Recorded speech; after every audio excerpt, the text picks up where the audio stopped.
Good evening, and welcome to Big Z Sports presentation of high school baseball tournament coverage. Tonight in this Division II East District Final, the Indian Valley Braves take on the Cambridge Bobcats at Ridgewood High School. Tonight's game is presented by the Tuscarawas Insurance Agency and Altman Hospital.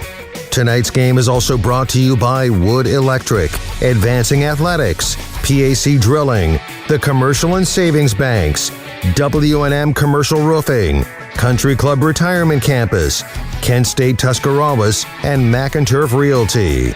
Now let's head to the field with Big Z Sports.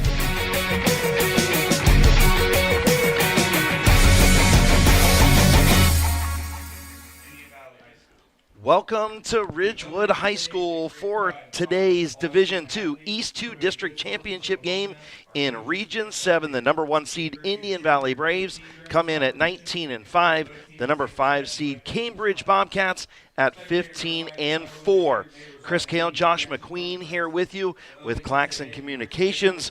We are going to get our pregame rolling, all brought to you by the Tuscarawas Insurance Agency and Altman Hospital. We're going to go ahead and take a quick timeout during the national anthem, and we'll be back right after this on Big Z Sports. Hi, I'm Zach Motice with the Tuscarawas Insurance Agency. For all your auto, home, farm, and business insurance needs, contact our team at the Tuscarawas Insurance Agency or stop in and see us at one of our 3 locations in Sugar Creek, Strasburg, and downtown New Philadelphia, providing excellent service to the Tuscarawas Valley since 1885. Everyone here at the Tuscarawas Insurance Agency would like to wish all area athletes and teams good luck. When struggles seem too tough, when sickness takes a hold, when cancer picks a fight, when baby's on its way, when life throws you a curveball, we've got you. With nearly 130 years in your backyard, Altman knows you and knows your community better than anyone. We're your neighbors, your friends, your family, and we want you to be the healthiest you can be. Altman, we are ready. We've got you. Wood Electric has been trusted with all of your electrical needs for over 30 years. They are the place to call for residential, commercial, and industrial work. Wood Electric is available 24 hours a day and ready to help with any electrical problem, outage, or installation. Wood Electric, serving Tuscarawas County and beyond since 1988. Like Wood Electric on Facebook or find them online at woodelectric.net.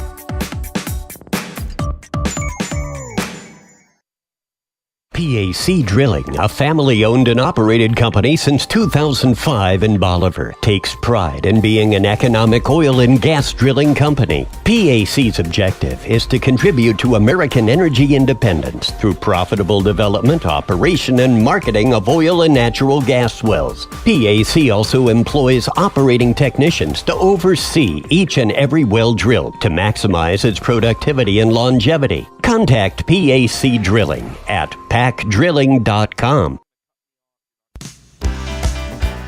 Planning your next vacation or home improvement project and worried about managing expenses? CSB can help with that. Setting a goal is the first step to achieving your vision, and CSB's Money Manager tool helps you get started. Whether you are recovering from Christmas spending or preparing to send kids to college, the Personal Financial Management tool helps you set goals, track your spending, and monitor your progress. Money Manager is available within CSB's online banking. Check it out today. The Commercial and Savings Bank, member FDIC.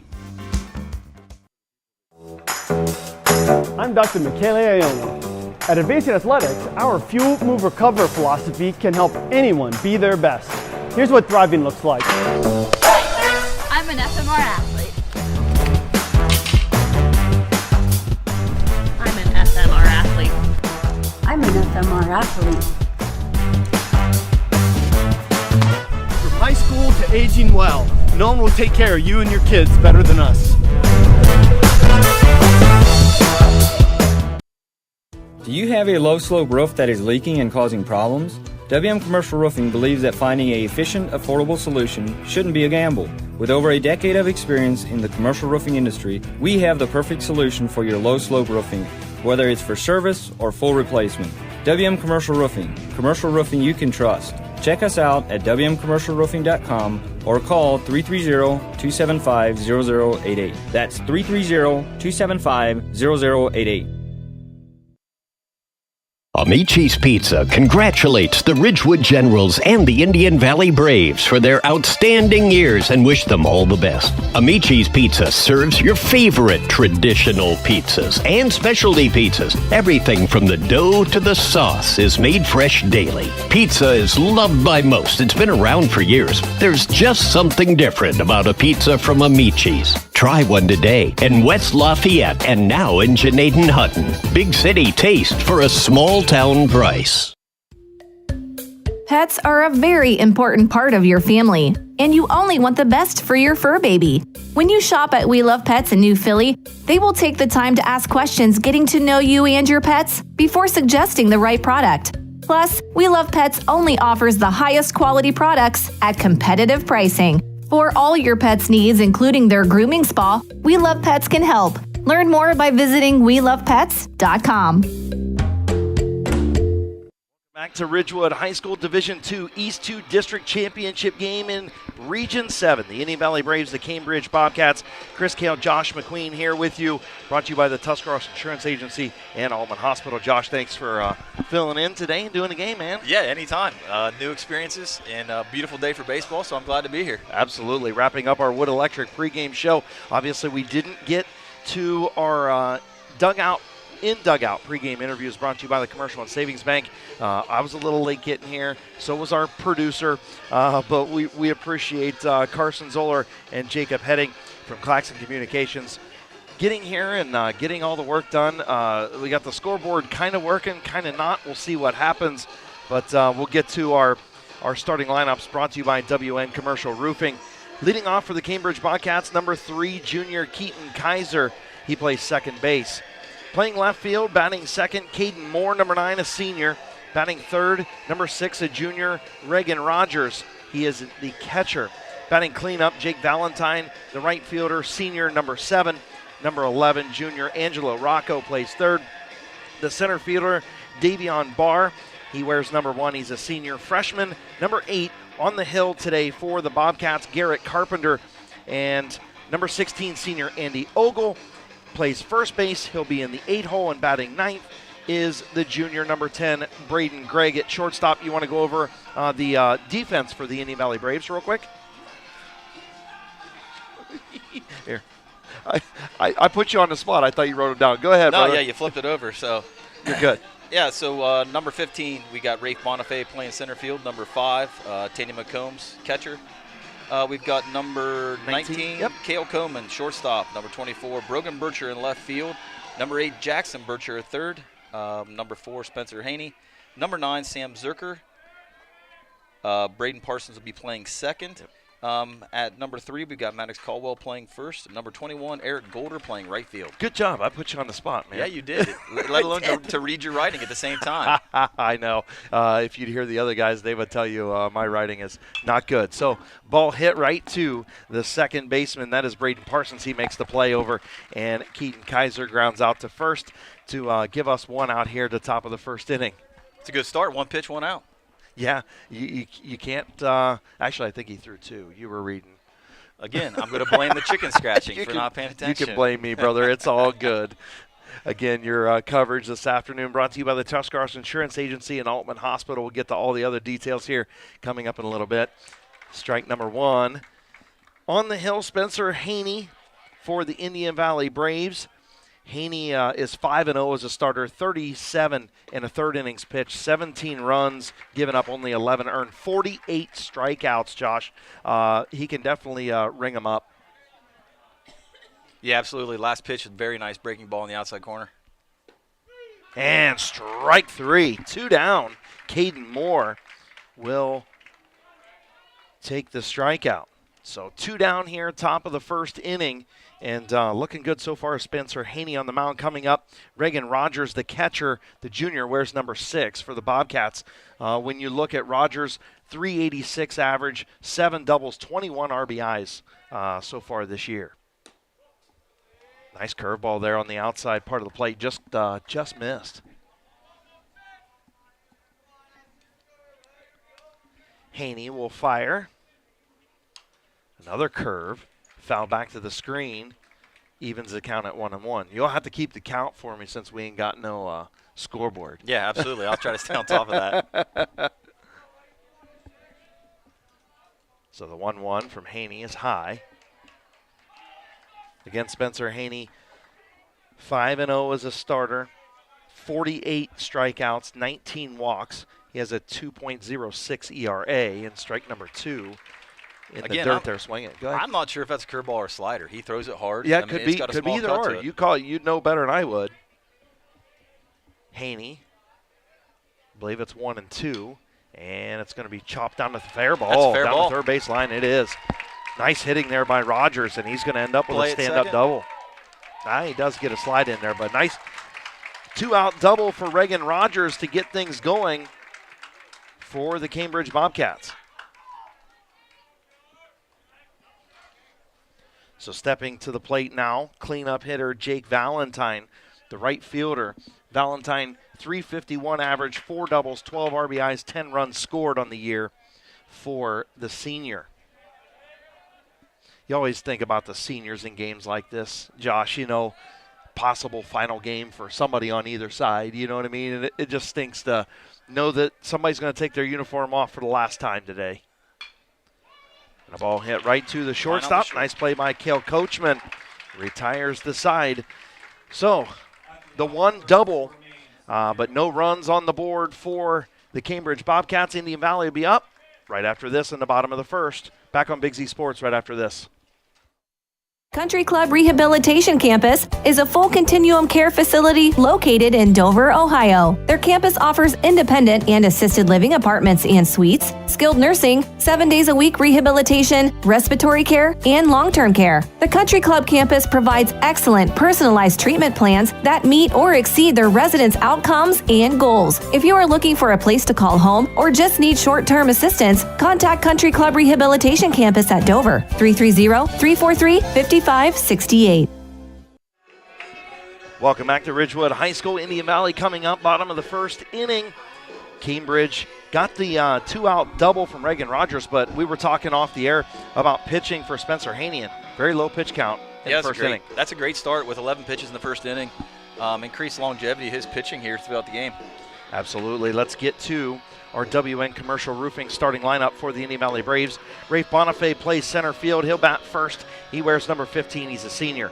Junior Tanny McComb, the catcher, he wears number 5. He'll bat second. He was our McInturf Realty Player of the Game, 2 for 3 with a walk and an RBI. And I believe that walk was the balk-off, right? Yes. That happened against Carrollton as they got the 5-4 win back on Monday.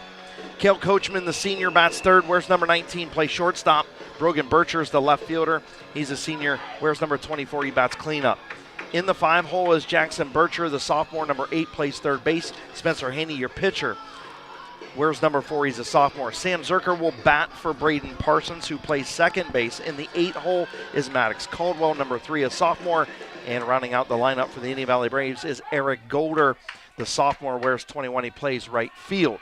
So Rafe Bonifay steps in. First pitch is a ball from Garrett Carpenter. So Carpenter on the season, 5-0 for Cambridge, 2 runs, 2 earned, 29 strikeouts, 4 walks, and a .5 ERA. I don't know what that was, but that was it had some movement on it. I'm not sure. Had some movement on it, but so 2-0, I believe. We'll see if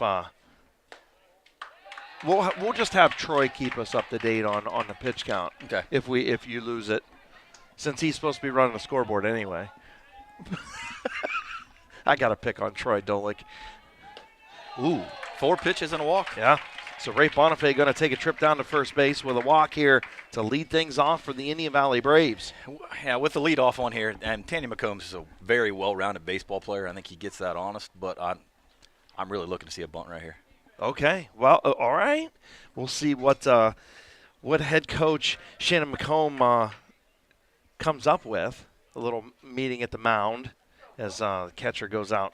Reagan Rogers goes out and talks to Carpenter after that 4-pitch walk. So Tanya McComb, 446, a home run, a double, 18 RBIs, 28 runs scored, 19 stolen bases for the junior.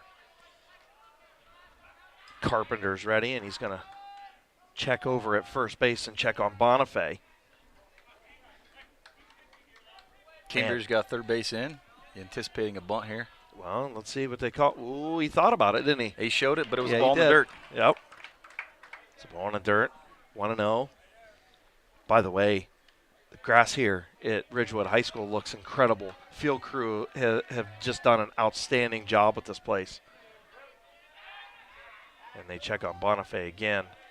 I mean, you can talk about how good the grounds crews are down here. Yeah, I mean, that's a lot of that's Travis Simmons, Chad Laney, putting in the work, even in the offseason. That's why it looks as pretty as it does. Oh, they got him. Oh, and he missed the tag. He absolutely missed the tag. Bonifay was dead to rights down there at first base.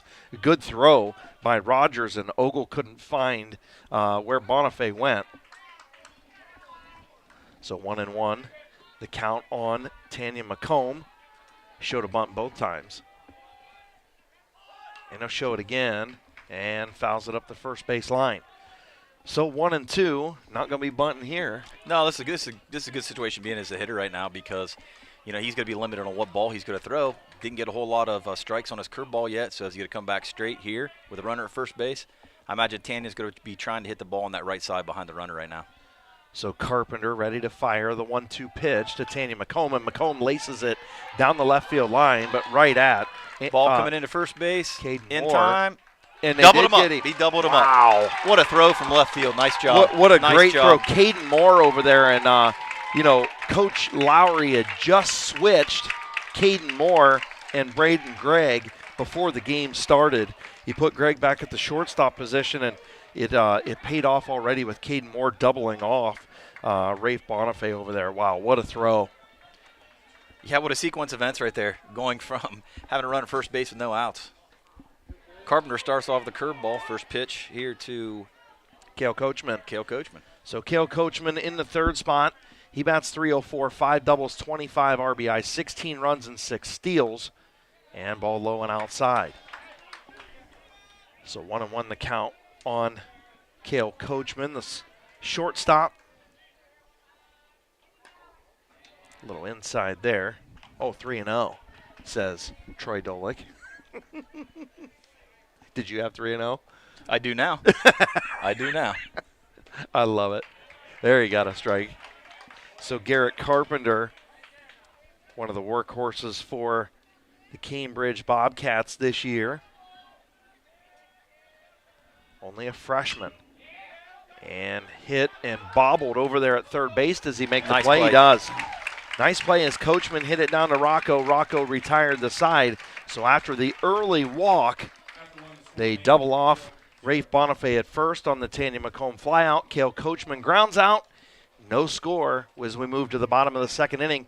Getting coverage brought to you by the Tuscarawas Insurance Agency. Big Z Sports will be back right after this. Powered by Purpose at Kent State University, Tuscarawas. Kent State Tusk offers over 30 bachelor's and associate degrees. We have over a dozen athletic programs, including basketball and volleyball. Student life is diverse with over 20 extracurricular student clubs. Our nursing and technology programs are some of the most sought after in the area. Staying local is the most cost-effective way of obtaining your degree. Define your own success. Powered by Purpose at Kent State University, Tuscarawas. Welcome back to Ridgewood High School. Chris Cale, Josh McQueen here with you high atop the Ridgewood baseball field. Beautiful conditions here. What a beautiful day. You couldn't ask for better baseball weather. No, we've got an awkward kind of wind here. It looks like we got a southwest wind coming in off the massive flag in left center field. Yeah. But again, I mean, you can't pick a more beautiful day for playoff baseball. Gorgeous. Winner will play the winner of the East 1 district between New Philadelphia, the 6 seed, Tri-Valley, the 2 seed. That game going on right now. And next Thursday, the two winners will play at 2 o'clock, a site to be determined in the regionals. So stepping in now is Angelo Rocco, the third baseman, number 11, the junior, had a really nice play, stayed with that ball that was hit sharply by Coachman.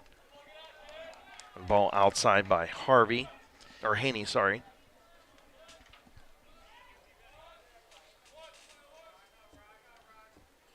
Haney fires in the dirt, 2-0. So when you look at Rocco, 245 average. He does have a home run and 2 doubles, 17 RBIs, 11 runs, and 5 steals on the season. And Haney fires that one in for a strike. Rocco offered, and 2-1.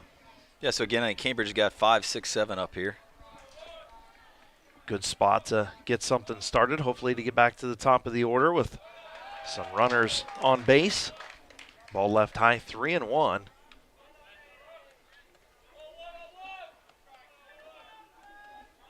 So Spencer Haney on the mound. Rocco at the plate. The 3-1 offering. Oh, Rocco had the jump to first. He disagreed. He did disagree. I would say it was pretty close to being low and outside. What do you think? Yeah, I mean, you got full count right now. Yep. I'm looking off speed probably. Payoff pitch from Haney outside. No. Now he does get the walk. So nice patience by Angelo Rocco to take the leadoff walk here in the top of the second inning. No score. And stepping in now is Davion Barr, the center fielder. He's a senior, wears number 1. Barr bats .254 on the year, 2 doubles, 7 RBIs, 16 runs. He offers the bunt and takes a ball high. So same thing you were talking about with McComb, you're expecting the bunt here. Yeah, I mean, this is playoff baseball. I mean, they're trying to move runners right now with nobody out. Left-handed stance, open stance. He's going to push down third base. Strike on the outside part of the plate there for Haney to even the count at 1-1. And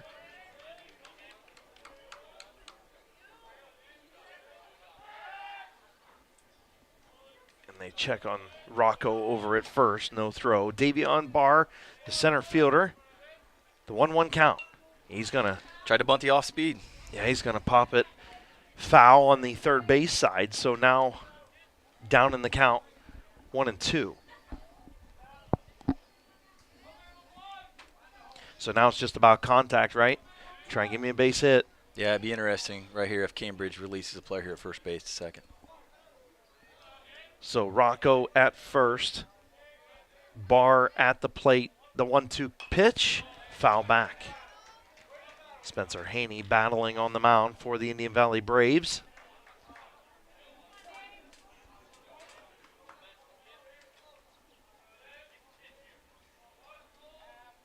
Haney, the 1-2 is hit, popped to center field. That might be trouble. Center charged in for the play. And doesn't get there.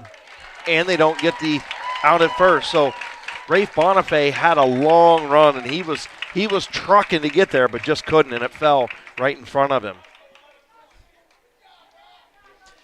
Again, we put ourselves in a bunt situation. Yep. Great opportunity for Cambridge to capitalize on that. Absolutely. Coming up now, the pitcher, Garrett Carpenter, trying to help his own cause. The freshman, batting .321, takes a ball on the outside part of the plate. Batting .321, 10 RBIs, 13 runs scored, 11 steals at the plate.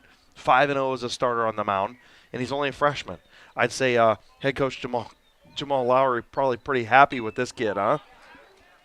As he just pushes it foul there. Good hustle by McComb. But I would say that's a nice problem to have a freshman that's 5-0. Yeah, absolutely. I think Cambridge has a lot of youth coming up in that freshman-sophomore class. Yeah, they got some youth sprinkled in with the veterans. Pitch out. Tries to throw him behind. And they had him, but the ball gets away. A very calculated backdoor play on that, the pitch out. Yeah, what would you call an error on first base there? Or, I mean, actually, that was the second baseman, wasn't it? Yeah. Yeah, I mean, the throw was on target. Yeah, so an error on Braden Parsons.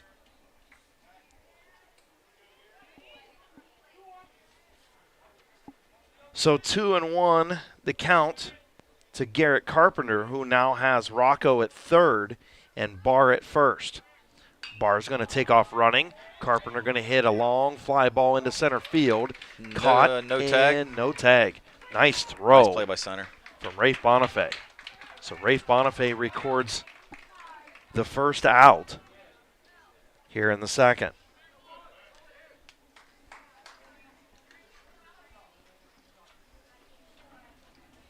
So Andy Ogle up now, the first baseman. The senior wears number 16. And Haney Runner will goes fire. from first. Yeah, the runner does No go. throw and to second. Yeah, you kind of expected that, right? Yeah, I mean, yeah. with only one down, why not be aggressive? So the steal over there is Barr. So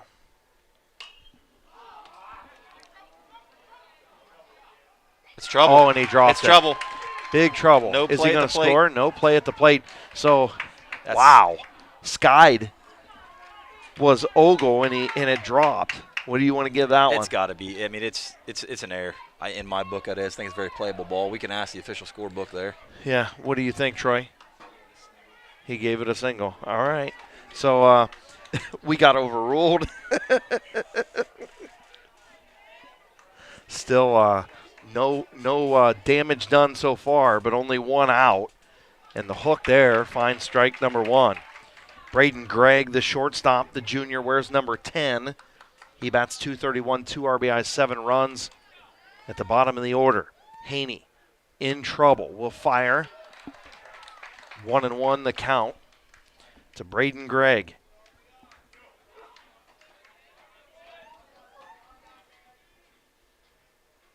Haney must have just been a little low there because it was right down Broadway from where we're sitting. But yes, it was. Again, we're at the wrong angle too. So the 2-1 from Haney to Gregg is swung on, strike 2.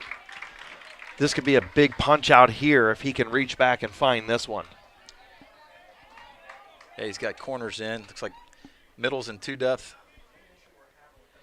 Haney will fire outside. Nice stop back there by Tanya McComb. Very athletic play to stop that pass ball. My goodness. Kid does a little bit of everything. You see him on a football field, you see him on a basketball floor, and you see him on a baseball diamond. Yeah, that's the beauty of the small Yeah. schools. You got all the 3-sport athletes. Yep. Well, you guys know all about that down Yes. here, don't you? Yep. And ripped for a base hit is Gregg. We're going to have another play Rounding at the plate. third, and it's going to be a score for Devin Barr. So Rocco scores, Barr scores, and a 2-run single for Braden Gregg. And now back to the top of the order. So first and second still got 1 out. Yeah, first and second, 1 out. Nice piece of hitting by Mr. Gregg. Very just going to say the exact same thing. So Keaton Kaiser back up now, top of the order. He's 0 for 1. He grounded out to second base. Cambridge leads 2-0. Bunt. Just on the – did he call a strike? Yes, sir, he did. Ah, he did. Wow. All right, then. Troy says, yeah. Haney will fire the 0-1. There's the slider Swung again. on, strike number 2. Keaton Kaiser. Haney really needs an out here after that 2-run single. Only 1 down, top of the second inning. Coming back Skied up. Oh, nice catch by Blue down there. Officer Hernandez with a catch. There you go. That was a nice one. It's a little stinger. Yeah. He looks like it didn't affect him at all. Haney will fire. And outside. Off speed on the inside. So 1-2 on Kaiser. And he'll foul back to the screen. So a nice at bat by Kaiser. He dropped down 0-2 early, and he's really battled back here. Giving himself a chance to see more pitches, right? We talked about the low pitch count in the first inning for Haney. It's a little elevated now here in the second inning. He punched him out. First strikeout for Spencer Haney. That's a great spot for that pitch. Curveball in the hands, very nice spot. And he needed it. So 2 down, Caden Moore up, the left fielder. He struck out in his first at bat. I take that back. It was Haney's second K. So Caden Moore with runners at second and first. Just a bit high, right at the letters.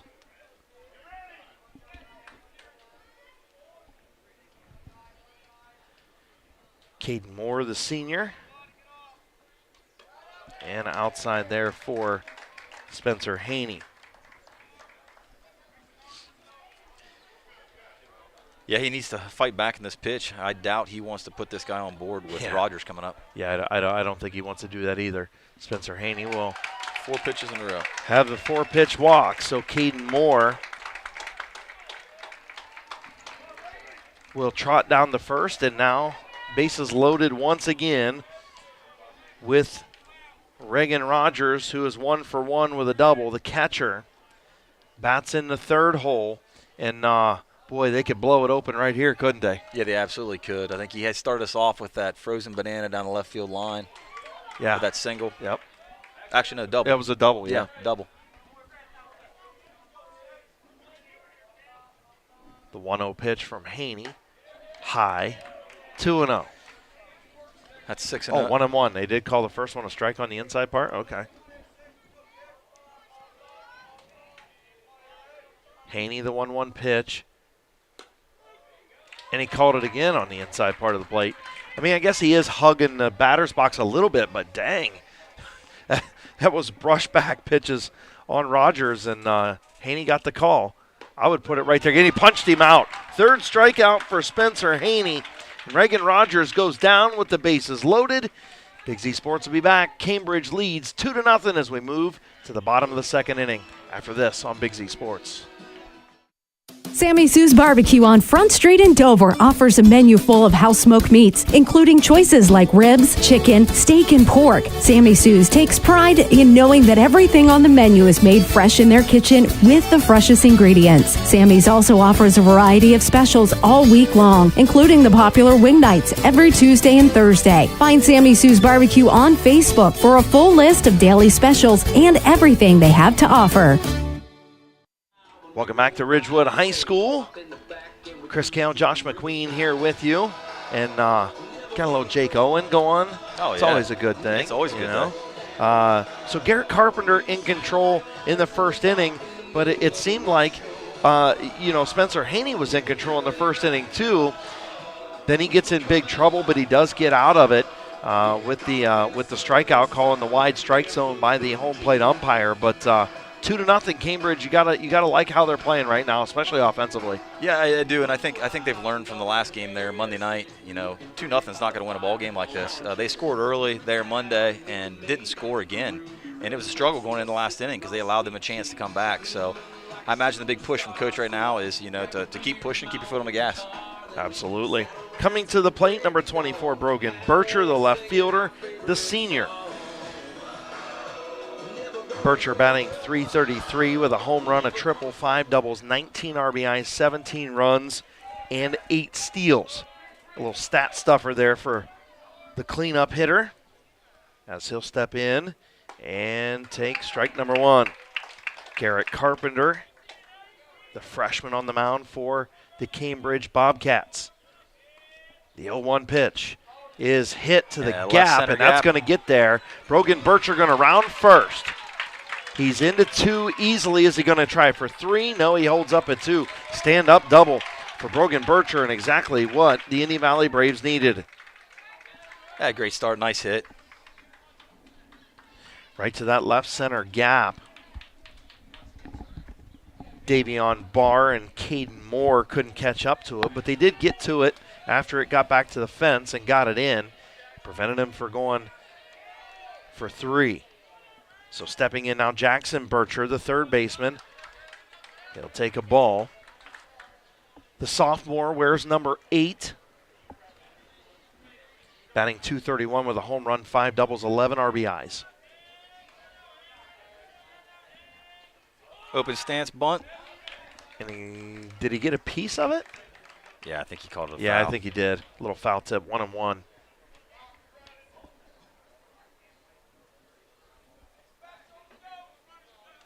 So Bircher in the batter's box. Garrett Carpenter will look back. Brogan Bircher down at second base. And this is the last time I had Indian Valley. They did a great job of doing exactly what Brogan Bircher's doing down there. And, just being antsy and keeping the defense kind of honest. I think they do a great job, and they've got a lot of steals on the year, so they're more than willing to chance it. Yeah, oh yeah. Bircher will hit it to right. See if he tries to advance second to third. It looks like he's tagging up. Yeah, he is going to advance, and he's going to play. get there easy. Yep. So Jake Valentine with the catch in right retires Jackson Bircher, but Bircher able to advance the runner over to third, who is Brogan. Yeah, Carpenter had a very similar inning to Indian Valley's pitcher there in the first inning. He threw 12 pitches. I think Indian Valley, Haney threw 11. So right. See how they respond in the second inning. There's the squeeze. I was going to say, speaking of Haney, he's at the plate, and he's going to get the RBI on the sac bunt. So nice jump by Spencer Haney, helping himself out. And Brogan Bircher scores from third. Indian Valley back now 2-1, 2 down. And Sam Zerker, the DH, going to hit for Braden Parsons. Where's number 9, the senior? Go ahead, Josh. Yeah, I mean, I think that says a lot about, Shannon and his team having the confidence to be able to do that. You got to run in a third, 1 out. At that time you're down 2-0. You got confidence in your hitter to say, hey, we're going to put a squeeze on, and he does. Ball in the dirt there by Carpenter.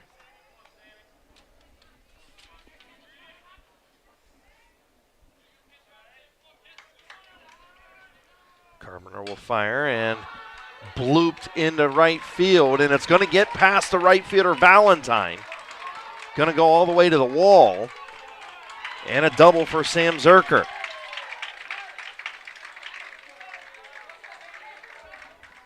Boy. They're hitting the gaps. They're hitting the gaps today. I mean, and it almost seemed, Valentine maybe not the best angle there either. No, and it's a great piece of hitting. I mean, the ball's on the outside half. He drove it to that direction in that gap. Just overall great piece of hitting. All right. So Zerker down at second. Maddox Caldwell, the sophomore first baseman, going to step in. Maddox Caldwell, 296, 5 RBIs, 2 runs on the year. Takes strike number 1 from Garrett Carpenter. Man, this is back and forth between these two teams. Similar first innings, kind of similar second innings here. Yeah, he takes strike number 2. Zerker at second, he's got, I believe, 8 steals on the year, so he's still a threat out there. Yeah. At second base.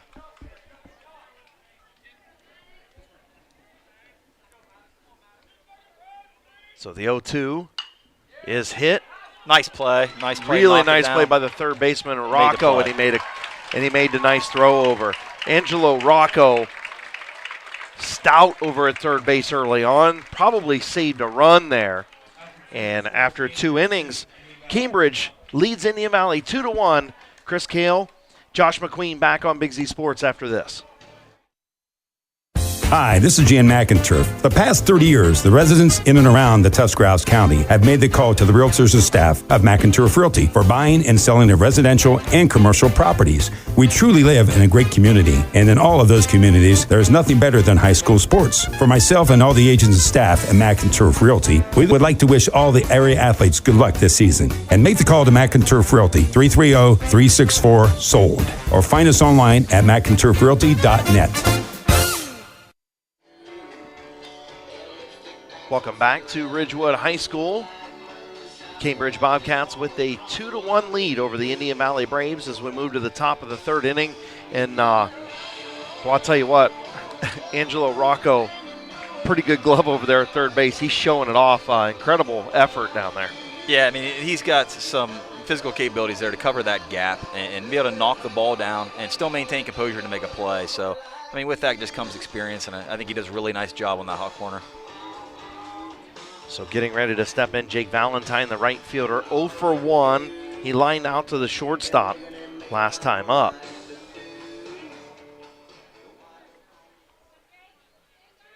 So again, Ridgewood. Cambridge leading 2-1. And Spencer Haney fires strike number 1.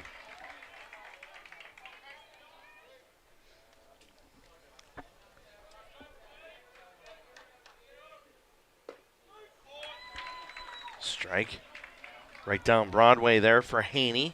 Yeah, interesting sequence there as a hitter. You know what you're thinking right now. Breaking ball, then fastball. We'll see what he does here. He's up in the front of the box. Probably putting a 2-strike swing on. Jake Valentine at the plate. He'll take a ball outside. That's a good miss.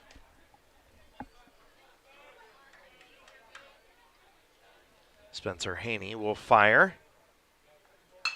And right up the middle, base hit for Jake Valentine. Beautiful single. Just slapped it right through the middle.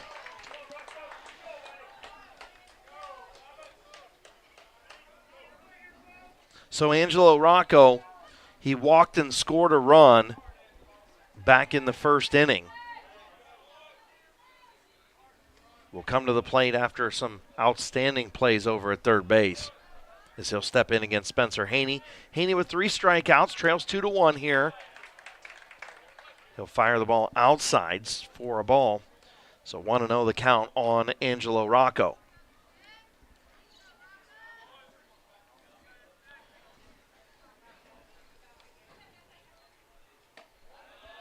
Ball upstairs, just missed at the letters, 2-0. Oh, Valentine. Yeah, I didn't have the steals on him. They didn't give that's what I was looking for. They didn't give them to me. Swinging strike, so 2-1 on a Rocco. Again, Angelo Rocco, 245 with a home run, 2 doubles, 17 RBIs, 5 steals, 11 runs. Shows bunt. And he gets it down. Beautiful bunt. McComb going to come up firing. Nice He'll record play by the out. Tanya McComb, a nice play to record Rocco, but Rocco does his job and advances the runner.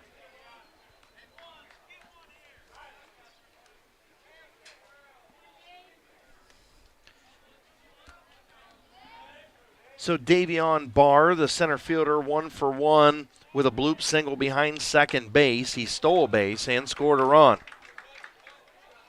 The senior center fielder.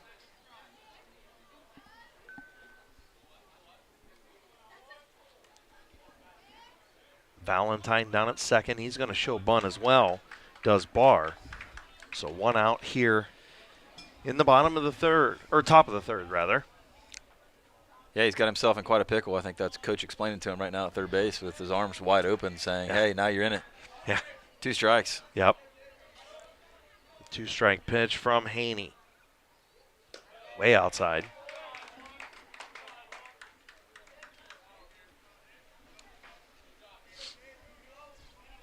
Spencer Haney, 3 strikeouts so far on the afternoon.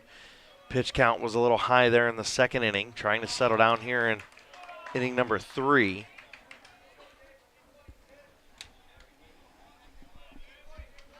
Two balls, 2 strikes to Davion Barr, the center fielder.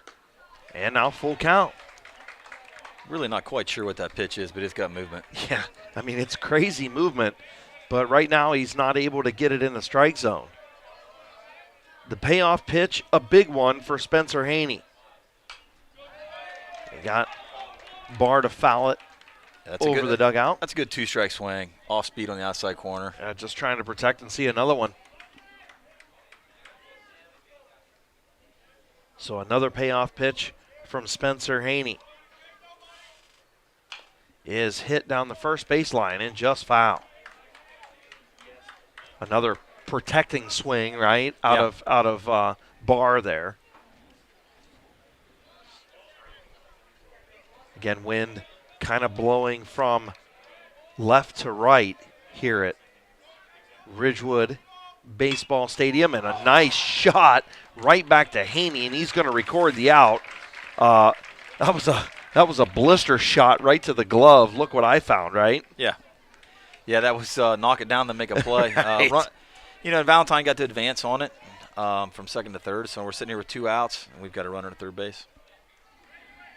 So the pitcher, Garrett Carpenter, going to step in now with 2 down and a runner at third. Spencer Haney trying to get out of this one. He'll get strike number 1 on the inside part of the plate. And at least, the umpire's being consistent. He's giving him those tight inside pitches. Yeah, he is. And, Garrett's got that open stance. He's close to the plate, so he's trying to throw in on his hands. And, that's the same thing I would do here. But, Garrett's kind of a threat at the plate, so we'll see what he does, put a ball in play. Haney has that hook there. I don't know what that was. If it was a curve, a slider. It was a break anyway. It had a nice break. So the 0-2. And it's through. A base hit, RBI single. Just over the glove of Cale Coachman. 2 strikes, and he let that hang over the plate. I'm sure he wants that back. That wasn't where he wanted that baseball to go. Garrett Carpenter now 1 for 2 on the afternoon with an RBI to help his own cause. And a 3-1 lead for Cambridge. Which brings up Ogle. Ogle single to the left, last at bat. Strike 1 from Haney.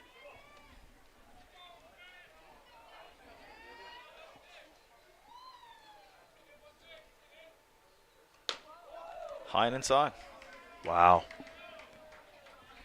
So 1-1 the count. Haney trying to get out of trouble here, trailing 3-1. And if you're Ogle, you're trying to put another run at the plate with something in the gap out there. Yeah, and he's come right at him. Those 2 fastballs straight at him here, so it'll be interesting to see what he does here with the breaking ball. Be interesting also to see if Carpenter starts from first base. Right. So Ogle at the plate. Spencer Haney on the hill. He'll ready and fire. They do get the runner moving from first base, but Ogle's going to foul it back behind the screen.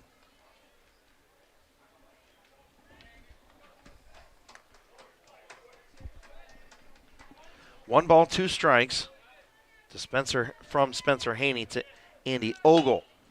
Ball's going to be hit to the third baseman, Jackson Bircher. Bircher unable to make the play. Throws it away. The runner. Carpenter's rounding third. Going to be a play at the plate. Carpenter going to be rounding third and scores. Tanya McComb couldn't get it in. I believe first baseman Maddox Caldwell ran down there and threw it in. So Jackson Bircher with the error. He threw it away, and scoring all the way from first base was Carpenter. 4-1. I'm not sure he had to play at first anyway. Yeah, I don't think he did. I mean, he kind of bobbled it a little bit and came up firing and just wasn't, just kind of airmailed it to the left. So 4-1, Cambridge leads Indian Valley here in the top of the third inning. They got 2 in the second and now 2 in the third. Yeah, so Ogle, was able to advance on the air to second. Now you've got Braden Gregg up. Braden Gregg had a full count single to left field last at bat.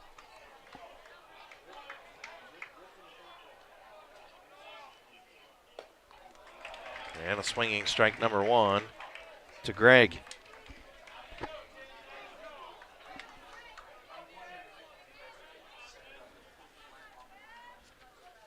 Four to 2, Cambridge in front. 2 down here, top of the third inning.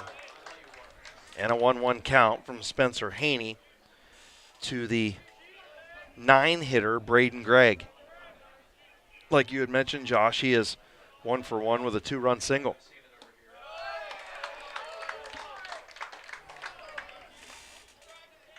Two-one count on Gregg. Spencer Haney has what he wants. And we'll throw it in the dirt. Almost got away, but a good stop by Tanya McComb to keep Ogle down there at second. Yeah, that's a great stop. I mean, he's a really, really good catcher. Yes, he is. There's a lot of catchers that ball gets away from here. It spins off to your right. Not his first rodeo behind the plate. No, it's not by any means. So the 2-2 pitch from Haney is, or actually that was the 3-1. So now we're full. 3-1. It's a very similar cookie cutter at bat for Mr. Gregg. We'll see what he does Yeah, here. because he laced the last one. The payoff pitch from Spencer Haney is hit into left field. That's going to drop. We'll see if Brogan Bircher can get it in. He does. So nice job by Bircher to get it in to keep Ogle over there at third base. So a bloop single into left field for Braden Gregg, and he's 2 for 2 on the afternoon. I mean, nerves of steel. He's had 2 full count at bats and pulled through with 2 singles in the 9th spot. Yeah. Yeah, the junior's done a nice job. He bats .231, only 2 RBIs before today. He matched that with 2 in the second inning. So it looks like we're going to have a pitching change. Yeah, I was wondering. I kept looking down the bullpen. I didn't see any action in the bullpen, so he's going to pull a position player to pitch. Yeah, trying to see what he did. Haney will leave with 3 strikeouts.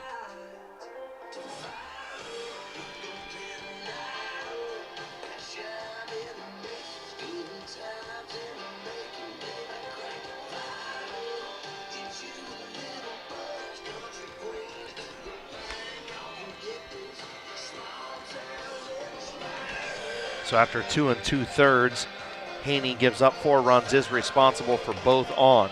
And Braden Parsons going to come in to pitch now. So the second baseman will come in. I think the depth chart on both teams is pretty deep when it comes to pitching, which is it's all great to have at this time of the year when you've got people that are healthy. Yeah, absolutely. So Haney will move over and play second base. Parsons on the year, 4-0 as a starter, 2 saves, 28 innings, 9 runs, 6 earned, 21 strikeouts, 19 walks, and a 1.5 ERA. So, 28 innings, not crazy number, but he does sit 4-0. A little bit less. Haney, Haney was over, he's over 40 now. So right at 40 as he gets through 2 2/3 here this evening for the Indian Valley Braves. They trail 4-0. Again, runners at the corners. Ogle is over at third. Braden Gregg stands on first, and we're back to the top of the order in Keaton Kaiser. So this would be interesting too. I mean, another first and third situation they had here at Indian Valley. First was able to give away second base. Haney came out at 77 pitches before Parsons came in. Gotcha. Nice. And a strike for Braden Parsons. So that's always good to have him come in and, almost got over a play at first too. But always good to come in and get that first strike call. Yeah, absolutely. Get it out of the road. Yeah. So Parsons on the mound for Indian Valley, who trail. Gregg takes off from first, ball foul. Yep, ball slapped down. So 4-2, or 4-1, sorry. 4-1 here. Indian Valley trails Cambridge with 2 outs in the top of the third. Braden Parsons with the runner moving, and a stolen base for Braden Gregg. So Gregg at second, Ogle at third, Keaton Kaiser at the plate. Parsons will fire, and Kaiser will foul that back to the screen. I haven't seen an off-speed yet, and this is an odd situation for him to be in right now, too, because you got runners at second, third, just come in and relieve. Do I want to use it right now? Right. And he doesn't as he gets the strikeout. So strikeout for Braden Parsons to end the inning, his first, and we move to the bottom of the third. Cambridge leads 4-1. If you're planning a major concrete project, you need the help of Stocker Concrete Company. From precast concrete products to ready-mix concrete, sand, gravel, limestone, and concrete block, the professionals at Stocker Concrete can help you get started and keep you on the path to completion using the best materials you can find. Stocker Concrete is the concrete material provider you can count on. See them at 7574 Route 36, Janaden-Hutton, or call 740-254-4626. Welcome back to Ridgewood High School. home of the Generals, hosting the Division II East 2 District Championship game here in Region 7 between the number 1 seed Indian Valley Braves and the number 5 seed Cambridge Bobcats. Chris Kale, Josh McQueen here with you. And the Cambridge Bobcats, the 5 seed, leading 4-1 as we move to the bottom of the third. I got to give thanks to the Ridgewood JV coach Ryan Lau for DJing tonight. He's played some really good tunes so far. I mean, nothing wrong with playing a little country when you have Z Country and Big Z Sports here. You know, it's all good. I think he knows that. That's why. Yeah, he appreciates that. So if the JV coaching thing doesn't work out, we can always DJ. And he did do a good job announcing too, announcing the starters and everything. Oh, I know. He told me how good of a job he did the night before. Oh, he did? Yeah, okay, well, he's really good at it. That's all right. So heading to the plate now, bottom of the order. First at bat for Eric Golder, the sophomore, number 21, plays right field. Will slap that one down the left field line. Long run and missed it over there. Definitely a misplay on that ball because it got high. And we'll see what the official scorekeeper, Troy Dolick, rules that one. So error on Caden Moore down there in left field.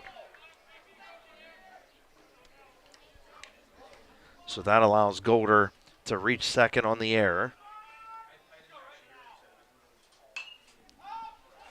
And popping it up is Rafe Bonifay. And a nice play coming in is Jake Valentine to retire Bonifay on the first pitch. So one down. Bonifay he walked in his first plate appearance. So again, Tanya McComb at the plate. He's a threat for power. He's also a threat for, some small ball. So he's very, very fast. I mean, I could see him laying one down here also.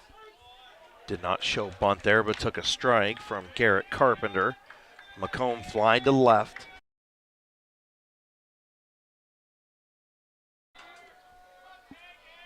Cambridge leads 4-1.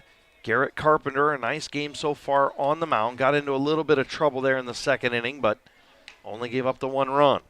Nice play there by Reagan Rogers behind the plate as well.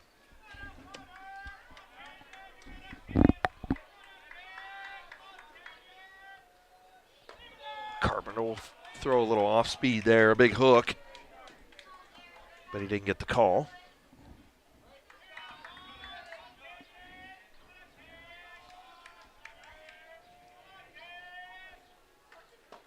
McComb being a little patient takes strike number 2 there on the inside part of the plate. Thought that might have been a little bit low, but again, we're at a bad angle, so it is what it is. We must be at a bad angle.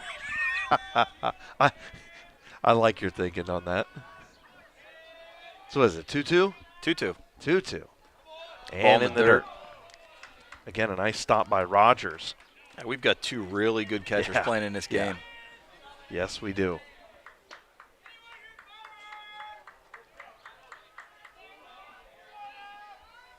So the payoff pitch from Garrett Carpenter to Tanya McComb here in the bottom of the third, and McComb is going to strike out. Garrett Carpenter, his first K of the afternoon, and it was a big one. So 2 down now. Cale Coachman comes up, the senior shortstop. He grounded to third last time up. Eric Golder still down there with the 2-base error by the left fielder, Caden Moore.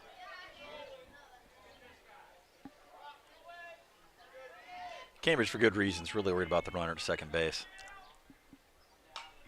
And foul back. So the 0-1 from Garrett Carpenter forthcoming. Carpenter has what he wants, and he'll fire. Off speed there inside, and evens the count at 1-1.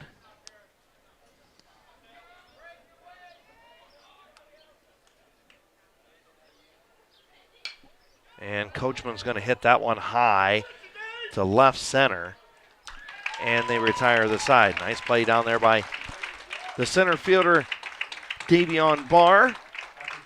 And after 3 innings, The Cambridge Bobcats with a 4-1 lead over Indian Valley. Big Z Sports back for the fourth right after this. In the rolling hills of Holmes County, we tend to do things a bit differently. At Kime, we're in the business of uncommon experiences, and we're here to care for your project like we care for our own. We believe that quality matters and want to help you get it right the first time, because your project deserves it.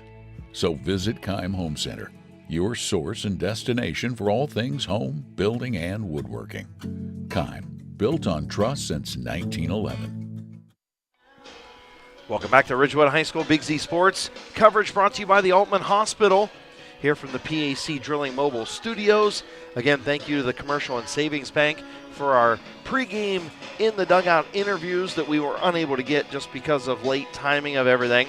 I apologize for that. Of course, our Wood Electric pregame show got us up to start things off, and we are moving to the top of the fourth inning. Cambridge with a 4-1 lead over the Indian Valley Braves. Chris Kale and Josh McQueen here with you from Ridgewood High School, and it's been a pretty good game so far. A little bit of offense, a little bit of defense, kind of a little everything sprinkled in. Yeah, absolutely. You got Braden Parsons on the mound now.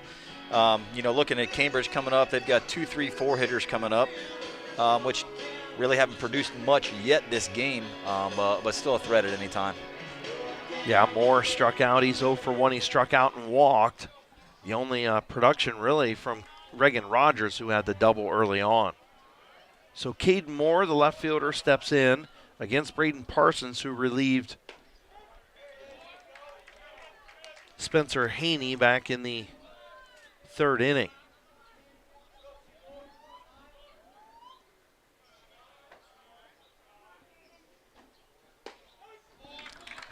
Evens the count at 1-1 as Parsons.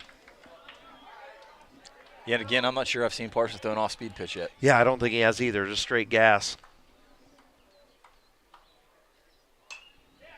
And ball line, nice play. Look at what I found. Jackson Bircher. That was at the top of the vertical. Right. It was almost snow cone, that one. And again, it's a great play. You're staring directly in the sun absolutely. Here at Ridgewood at third base. So retires Caden Moore, who goes to 0-2 on the afternoon with that one walk. Reagan Rogers 1 for 2 with a double and a strikeout. He struck out with the bases loaded his last time at the plate. Yeah, and that was a breaking ball in the outside corner. I'm sure he wants that back. Parsons will fire that one, and he's quickly ahead in the count, 0-2.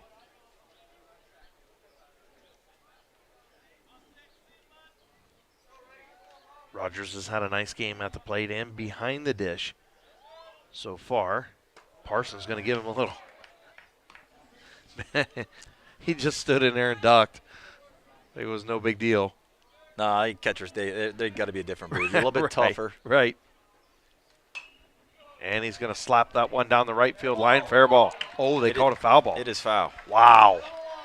I think everybody thought that was a fair ball, including Eric Golder down in right field. I think he thought it was fair ball as well. Absolutely, yeah. Everyone reacted opposite the umpire. I mean, hey, it is what it is. If you're Indian Valley fans, you like it.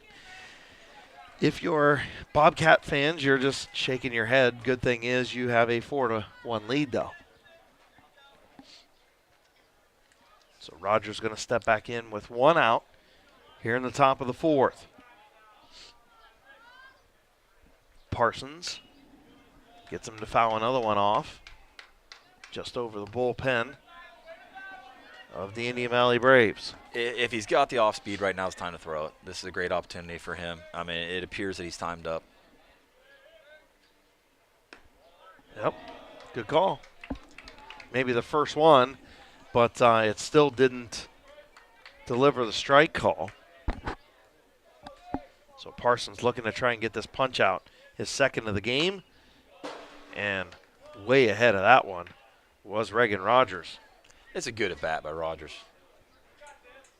Anytime you can see more pitches, it's always a good thing.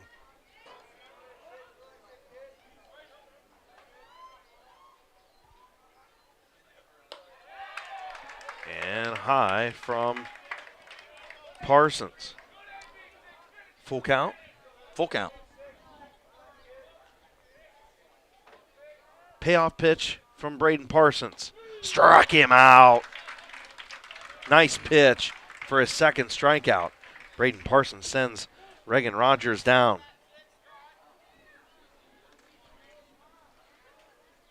Second strikeout of Rogers, too, by the way. So 2 down, top of the fourth.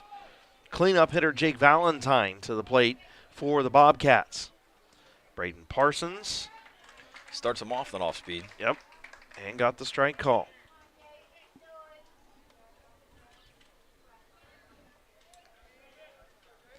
Valentine, senior right fielder, takes strike number 2. It's Braden Parsons way ahead in the count here against Valentine, looking for the punch out. The 0-2 from Parsons. Outside. 1-2. Definitely don't need any base runners if you're Indian Valley, and if you're Cambridge, you just want to keep that momentum going. Yeah, right? absolutely. Big Mo matters. The 1-2 from Parsons is lined into the gap in right field. Coming up and grabbing it is Rafe Bonifay, the center fielder. So just over the second baseman. Out there for a single is Valentine. He's 2 for 3 on the afternoon.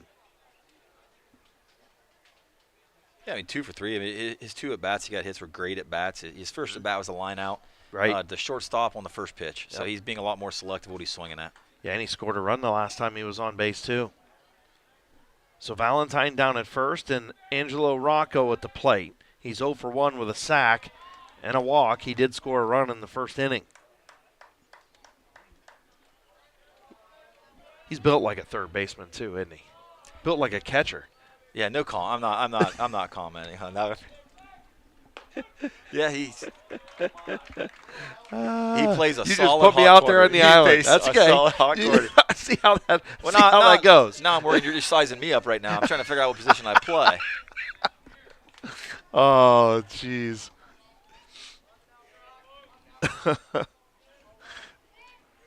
Braden Parsons on the mound. Angelo Rocco.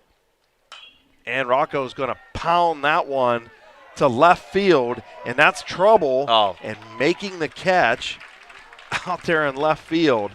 That was tricky, was Brogan Bircher to retire the side.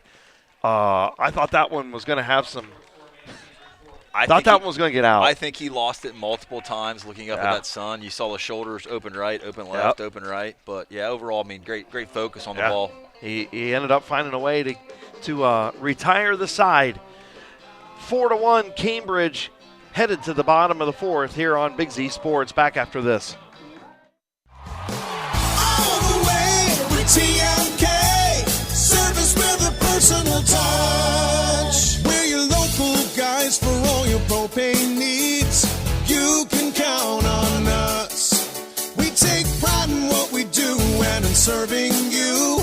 TMK is the name you trust.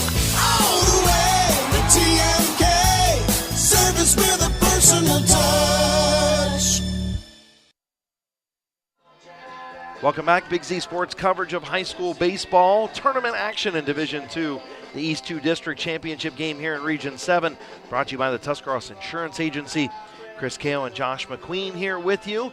Carson Zoller on camera. Jacob Heading, our director this afternoon, punching all the buttons over there for Claxon Communications.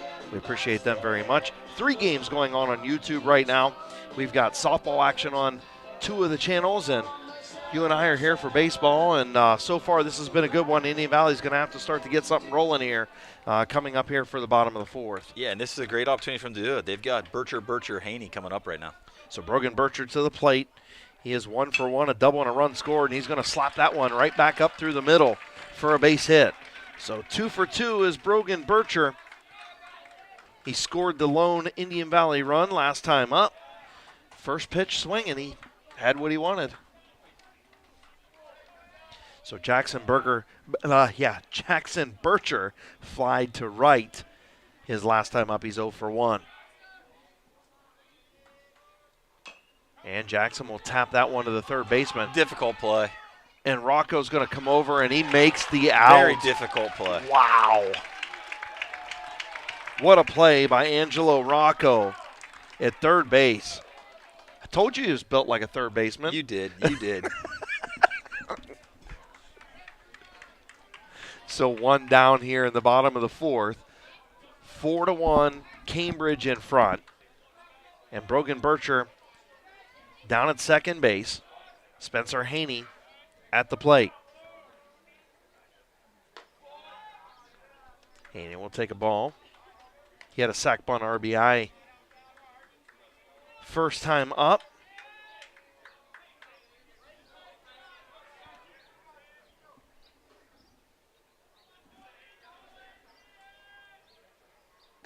Pitch from Carpenter as a ball on the inside part of the plate. So Spencer Haney relieved. He started this game on the hill. Wasn't able to get through 3 innings. Trying to help out fellow pitcher Parsons here. What do we got, 3 balls and a strike? Yeah, we've got 3-0. 3-0. So Spencer Haney, see if they give him the green light or the take sign. What's your guess? Is he taking here? He's taking. And he does.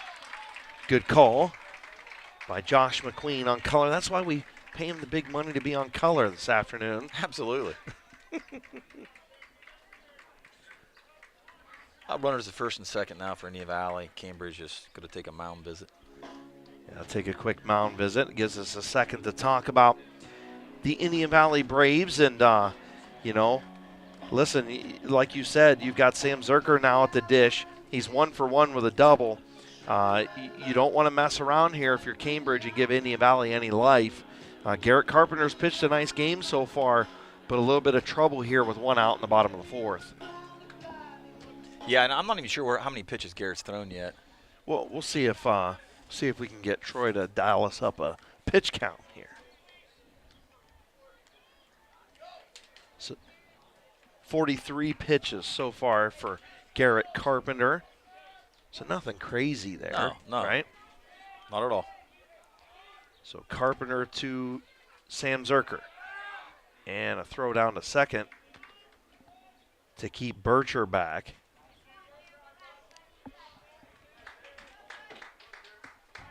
Not sure why you'd throw down a second like that. I mean, that's... Again, it's got to be trust with your catcher. Yeah, I mean, complete trust.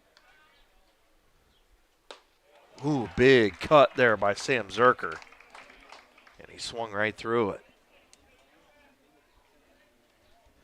1-1 to Sam. So Garrett Carpenter, the 1-1 pitch to Sam Zerker. And might have got a piece of that one. Another big swing. Big swing. So that's 2 fastballs in a row, and Carpenter's his main pitch has been that curveball. We're going to see what he does here with runners at first and second. Good opportunity for a strikeout, good opportunity for a double play ball too. 2 on, 1 out, and struck him out. Nice pitch, Garrett Carpenter.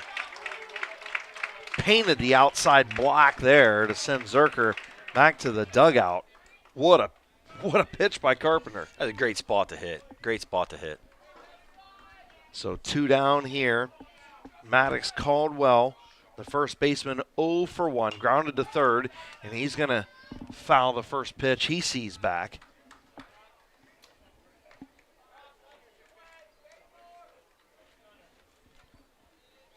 So Carpenter, the 0-1 to Maddox Caldwell. Just a sophomore is Caldwell. And he's going to foul another one back. Almost come in the window. See? It's all right.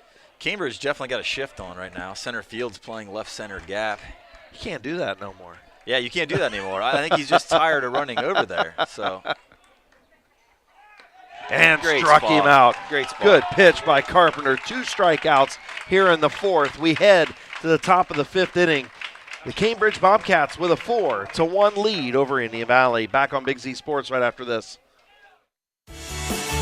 The certified public accountants at Niedenthal & Company believe in the value of relationships. Niedenthal & Company has been in business for over 50 years in your community, helping individuals and businesses grow. Niedenthal & Company can help manage and prepare your payroll, plan your estate, and prepare your business and personal income taxes. Stop into the Niedenthal facility on North Worcester Avenue in Dover and become a valued client today.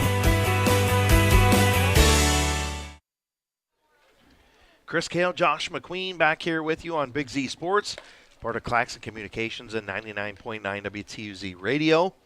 The Indian Valley Braves and Cambridge Bobcats for the district championship game here in Region 7. Winner will play the winner of New Philadelphia and Tri-Valley next Thursday afternoon.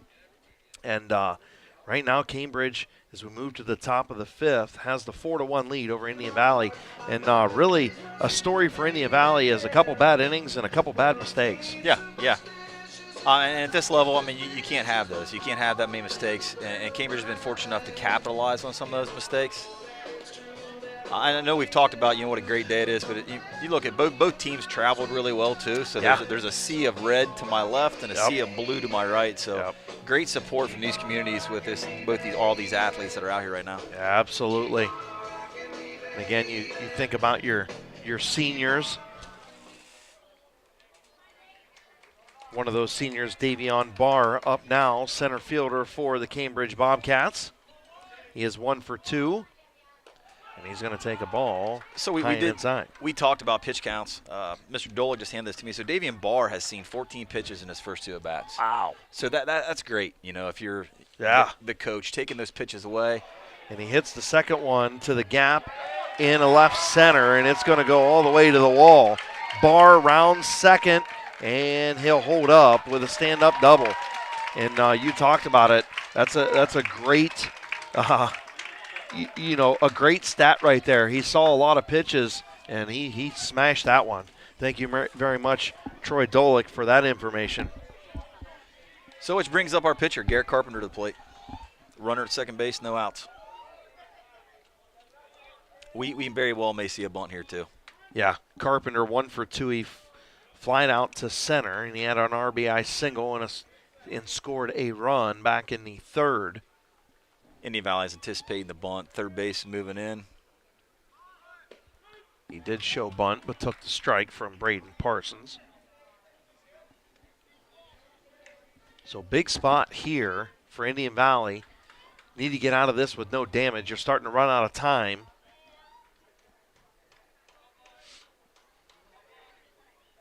Shows bunt again. And he'll take strike number 2. Throw down to third. And in there with a stolen base is Barr. Great job by Bircher at third base there. That throw was off. Being able to, drop to a knee, utilize his body, knock the ball down. He doesn't. That's a run scored very easily. Yep, absolutely. 2 stolen bases now for Davion Barr. And he has 9 on the year, so that gives him 11. A great time to run your stats up. Absolutely. Hit down to first base and bobbled. And he'll step on first and make the out is Maddox Caldwell. So Ogle was 2 for 2, now 2 for 3 with the ground out the first. So Braden Gregg, the shortstop, up 2 for 2. He's had himself a ball game at the bottom of the order here. Oh, it's Ogle now. Yep, we got Ogle up now. How did I miss Carpenter? Carpenter just had goodness. the 3 unassisted. I had a. It's my Sorry, first. man. It's my first time, but Sorry, I'll pull man. you along. I love it. Wow. I don't know how I missed that one. Okay, anyway, Ogle is 2 for 2 on the afternoon with 2 singles. He went to second on the error. I don't know how I missed that. Big cut right there.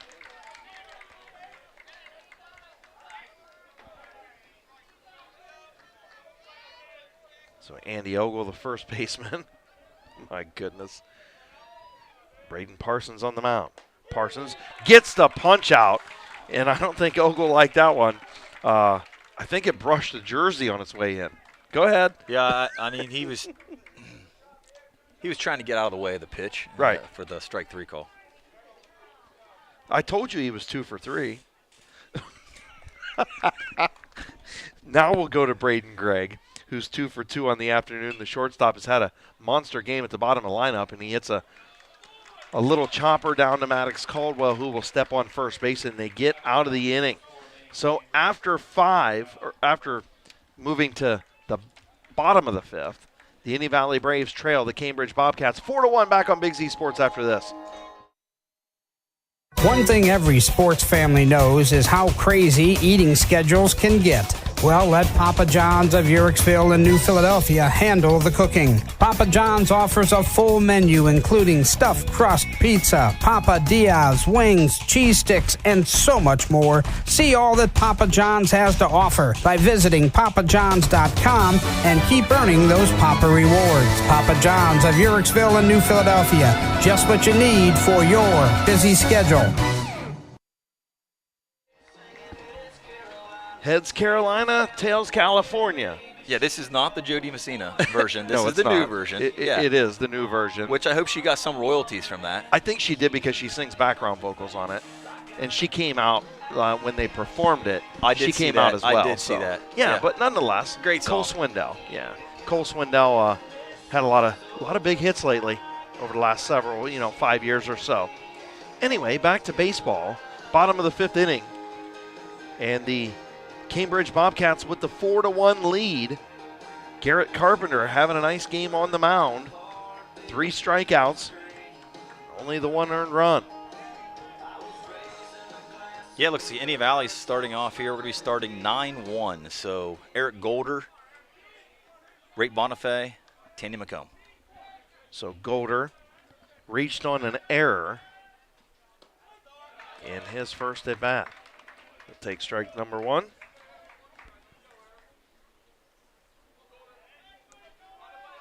Garrett Carpenter, just a freshman on the mound. I didn't see that. That must have been low because it looked in line. Yeah, it had to be low.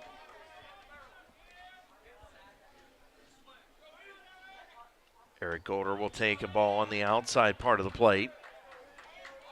So 2-1, the count on Eric Golder, the sophomore right fielder for the Indian Valley Braves. And he'll take ball 3. So 3-1, the count on Golder, and exactly what Indian Valley needs here is a base runner taken all the way here. It depends. That's not the answer I was looking from you. And he takes a trot down to first base with the walk. So still not an official at bat, right? Because he reached on the error. Yeah. And now he walked. The walk. So back to the top of the order, Rafe Bonifay. He walked and flied to second base. The senior center fielder will offer the bunt. Right back to Carpenter, right back. play at second base. And really close to getting the double off. So Great nice play by Carpenter. Great play by Carpenter. They say that's the hardest throw in baseball. That ball goes back to the pitcher. To turn and fire to second, yep. You fire to second, fire to first, and you see that all the time. It's just such an adjustment for them.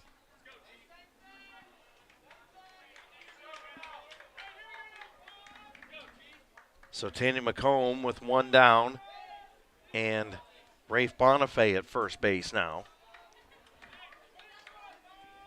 McComb 0 for 2, struck out and flied out.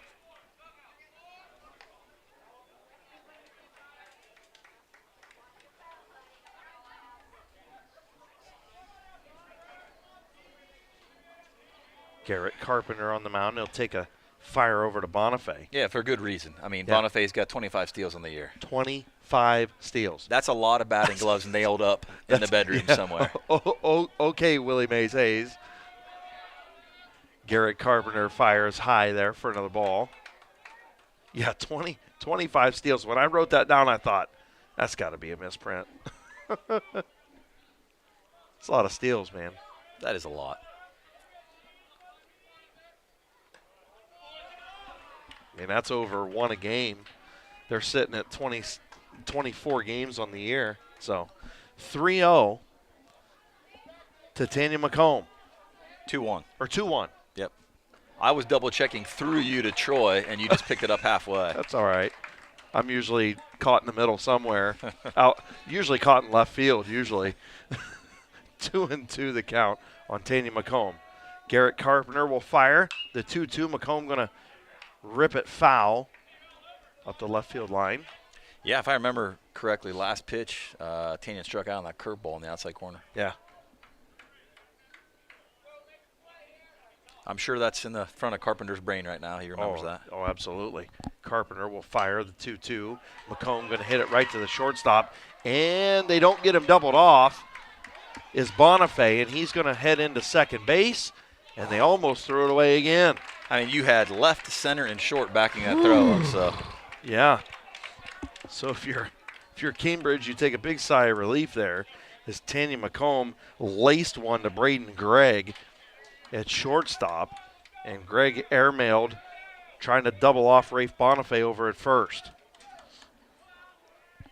Yeah, nice play by Gregg. That's the hardest one, is the line drive right at you. You don't know how fast it's coming. Yeah, especially when you're staring into the sun. So Cale Coachman in now. Tanya McComb, one of your better hitters, 0 for 3 on the afternoon. Lined out, fly out, and a strikeout. Cale Coachman will take a ball on the outside part of the plate. Garrett Carpenter, he's really pitched well this afternoon, especially for a freshman. He has. He really has. I mean, he pitches with confidence of a senior. Yeah, he pitches with confidence, and he pitches with no emotion. So Right. I like that, too. He's got that confidence. Bonifay thought about going on the overthrow there. Rogers airmailed that one just a little bit. I think he was just he was amped up to try and get that out and threw it over Kaiser's head. Trying to save his pitcher in this situation, thinking if I can get one here, I'm going to help him out. Yeah.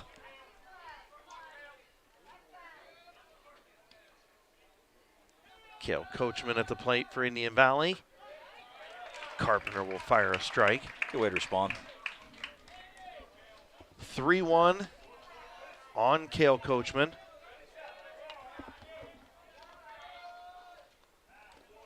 And in the dirt, foul ball. So full count here for Carpenter. He's looking for strikeout number 4 with a runner down at second base for Indian Valley. Trying to end the inning.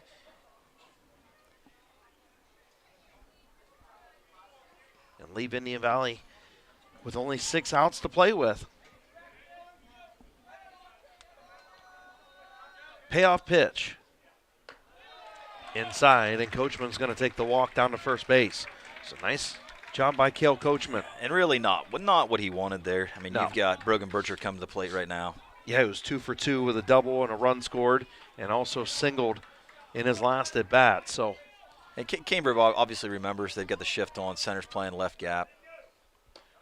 Bircher will take a ball high.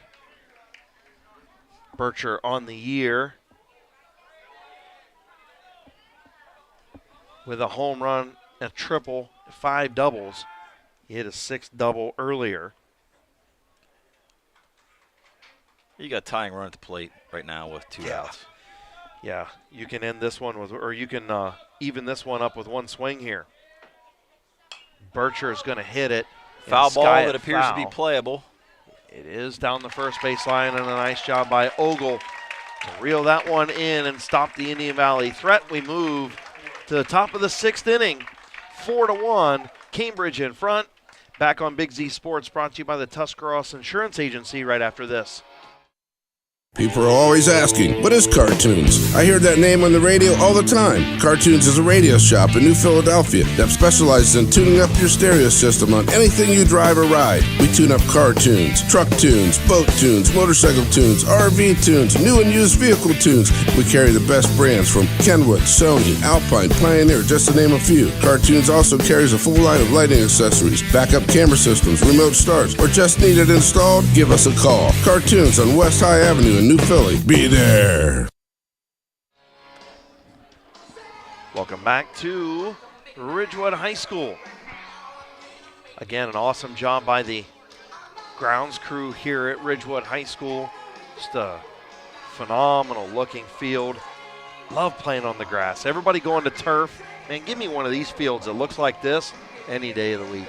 Yeah, I think the same way, but I'm not the one that works on it. Right. Yeah, well, so, I know. yeah. But you can just tell it's well taken care of. A lot of time, a lot of effort down here. And who did you say is the groundskeepers down there do a lot of the work? Travis Simmons, Chad Laney, they maintain a lot of this throughout the summertime. And you can pull up in the spring, it looks like this. You can pull up in the fall, and it looks like this. They do an awesome job. So Cambridge with the 4-1 lead over Indian Valley. And Braden Parsons on the mound in relief. Yeah, Braden Parsons sitting at 34 pitches so far with 3 Ks. So Parsons will fire, and a ball low.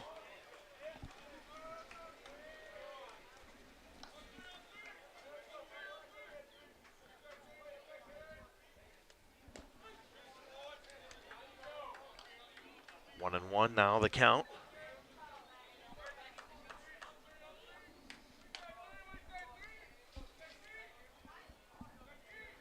Keaton Kaiser, the second baseman at the plate. 2-1.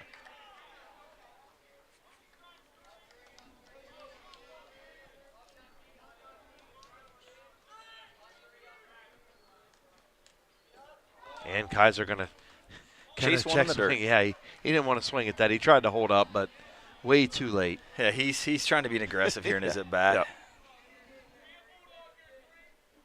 Yeah, he's 0 for 3 right now. He's trying to produce.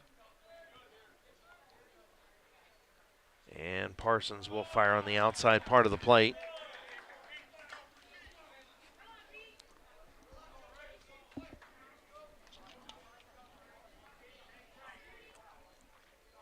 Parsons. And nice a nice hit. rip down the left field line for Keaton Kaiser. Fielded cleanly. And nice at bat. Really nice at bat. A nice single for Keaton Kaiser, who's 0 for 3 no longer. So I'm sure their goal here is this leadoff single is huge. Trying to move him over to third base. So Caden Moore will step in. He's 0 for 2 with a strikeout, a line out, and he walked back into third. The lefty, Caden Moore, the left fielder. Shows bunt. Ball was thrown behind him. Yep. So Parsons with the wild pitch there as he gets past. I'm not sure if he called that an attempt or not. Did he call that an attempt?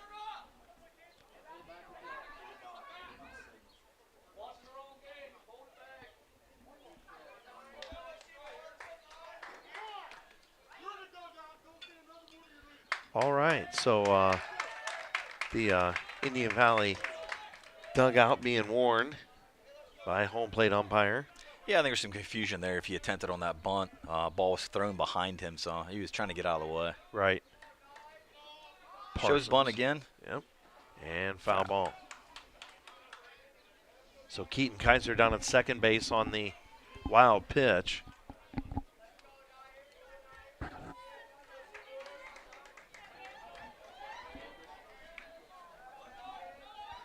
One and one to Caden Moore.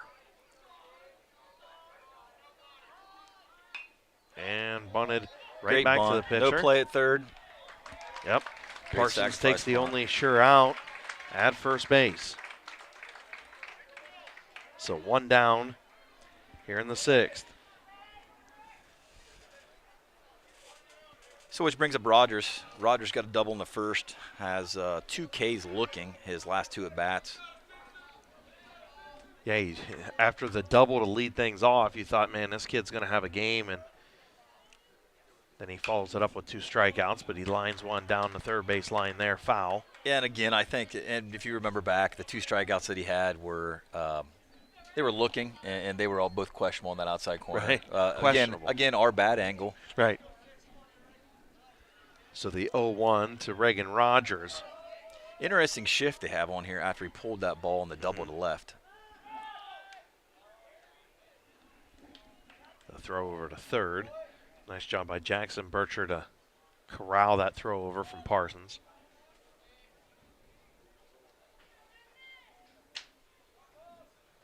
Infield's in. Yep, got to protect that run, so a lot of room out there over the head of the infielders for Reagan Rogers. And again, with Indian Valley coming from where they're from, they haven't played on a lip for a while. Right. So that's the thing right now. Is, understanding where you need to play on that on their field, you don't have to worry about it. But on this, you got to just choose where you want to field this ball at. Right. Yeah, that's a good point. Parsons will fire to Rogers. Rogers going to hit it down the right field line. Gets it in. Yes, here comes the play. Nope. Throw is off. He cut off.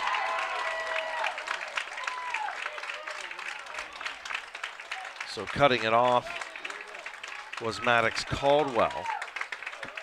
And getting a run here in the 6th is the Cambridge Bobcats to stretch that lead to 5-1. 2 outs. Roger with the RBI.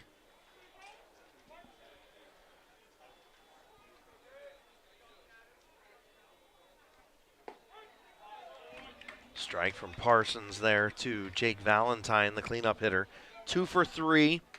He lined out to the shortstop, singled and scored a run, and then singled in his last at bat. And he's going to single again.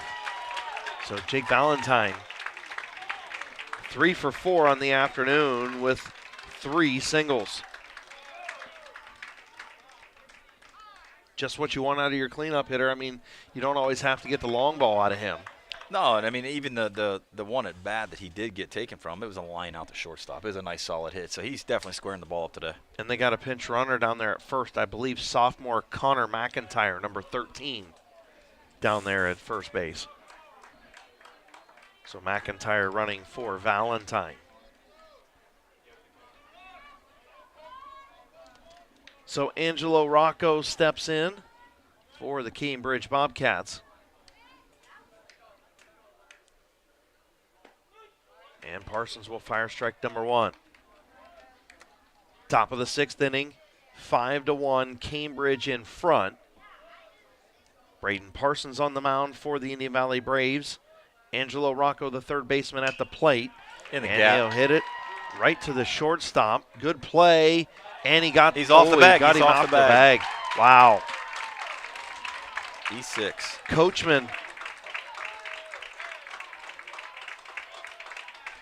Coachman made the nice play, but couldn't get the throw over to first, and it drew Caldwell off the bag.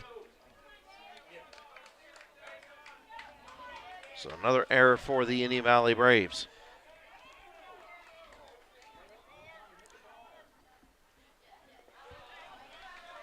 That's their 3rd error I have them for. Is that what you've got? Yep. Davian Barr at the plate. He is 2 for 3. A single and a double. And a couple of stolen bases. Parsons will fire high and outside. So 2 on.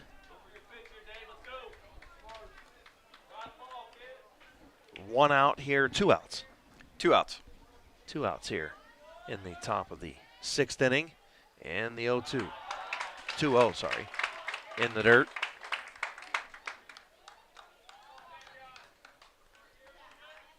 Definitely don't want to put him on here. No, 3-0 here. He's got to throw something he can hit. And we'll see if Davion's sitting green light. He isn't and takes there. Takes strike 1 on the inside portion of the plate. So 3-1. 3-1 to Davion Barr. Trying to blow this thing wide open for Cambridge. And he skies that one to the infield. And with the put out is Spencer Haney to retire the side. So 2 left on base for Cambridge, but they get 1 across. 5-1. They lead the Indian Valley Braves. We move to the bottom of the 6th on Big Z Sports, brought to you by Altman Hospital. Back after this. We Claymont High School students. Teenagers love a party, especially during prom and graduation season. Often, alcohol is involved. Some parents think that hosting a teen drinking party in their home will keep the kids out of trouble. While their intentions are good, it's illegal, unsafe, and unhealthy for anyone under the age of 21 to drink alcohol. Did you know parents who host lose the most? Here are the facts. If you make alcohol available at teen parties, you can be prosecuted. This message brought to you by Claymont High School students, Empower Tusk, and the Adams Board of Tuscarawas and Carroll Counties. Chris Kale, Josh McQueen back here, Ridgewood High School, Division II East 2 District Championship game in Region number 7. And Garrett Carpenter, the freshman on the mound, sits 5-0 on the season, looking to go 6-0. He has a 5-1 lead here in the bottom of the 6th. 6 outs to play with, and great stats out of the freshman on the hill. Yeah, and that's, I mean, you wouldn't know he's a freshman. No. It's the way he handles himself out there, the confidence that he has. Even when he gets behind the count, he's still got confidence, doesn't show any emotion.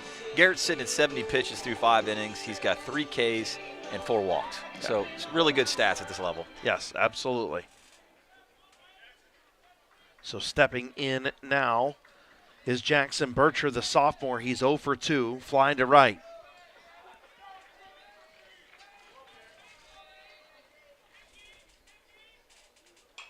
And swinging first pitch, he's going to foul that one over top of the Cambridge dugout. Troy Dolick helping us out with some things here this afternoon. Of course, we appreciate him very much. I always give him crap on the basketball floor. Always gives me a good interview, though, so that's a good thing. Ball in the dirt there from Carpenter. So 1-1 the count to Jackson Bircher, the sophomore.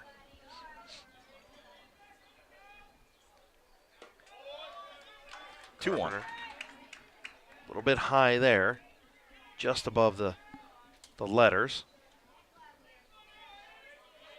Gonna have to get something going if you're Indian Valley here.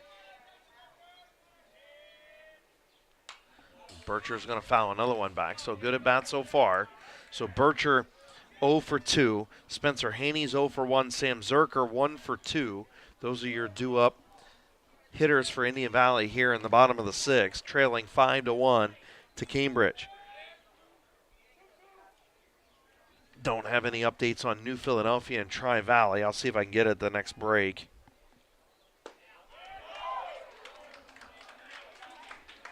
Curveball inside, moves 3-2. Yeah, 3-2.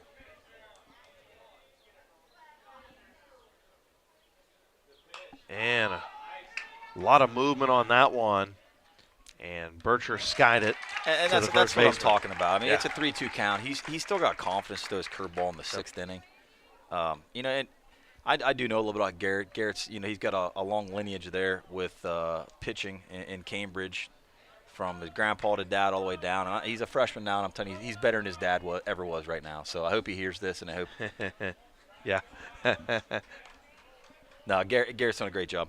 In the bottom of the 6th inning, Unoto is up on the Indian Valley Lady Braves 4-1. Indian Valley due up, and a base hit there for Spencer Haney. So Haney going to get a single here. So trying to get something going. Both Braves teams, the softball diamond and the baseball diamond, not doing well right now. Trying to get some lightning. Didn't see anything from New Philadelphia, so if anybody out there is watching this live and you want to send me a score of the New Philadelphia Tri-Valley game, let me know. Nice strike there by Carpenter. I don't believe we've seen a straight steal in this game so far. No, everything's been, yeah.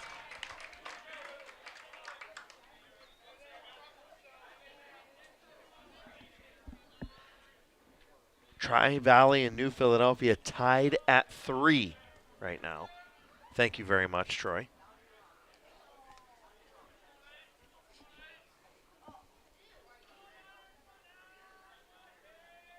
So Carpenter, high to Sam Zerker.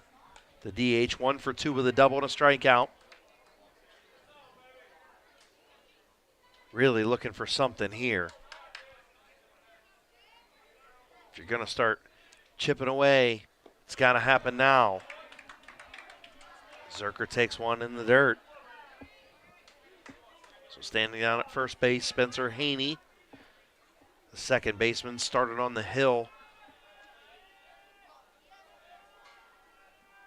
And Carpenter going to step off. 3-1 to Sam Zerker. Garrett Carpenter. Ball is what you meant to say. Ball, that's what you meant to say. Ball 4. Wow. Yeah. So Zerker takes his second.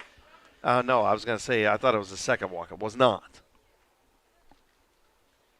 So 2 on now for Indian Valley. Spencer Haney, Sam Zerker on base. Maddox Caldwell is going to be pinch hit for. Kyle Anderson, the senior, going to come in. And guess what Kyle Anderson has? 2 home runs on the year. He bats .214, 10 RBIs, and 7 runs. The righty going to step in, the senior.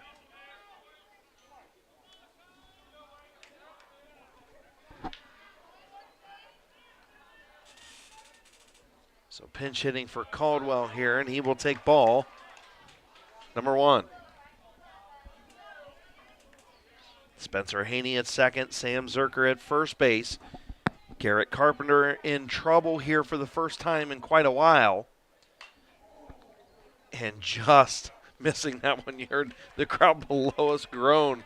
Kyle Anderson just missed that one.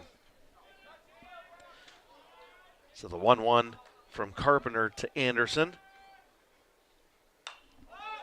And he skied it up. It's going to be back to the catcher and out of play. So 2 strikes on the pinch hitter, Kyle Anderson, hitting in the 8 hole for Maddox Caldwell, who was 0 for 2 on the afternoon. Cambridge's got a slight shift. Left field's deepened up a little bit. Wind is blowing directly towards first base. And strike number 4, strikeout number 4 for Garrett Carpenter. That had some movement. Whew. Yeah. And that's going to bring Eric Golder to the plate. So 2 down now.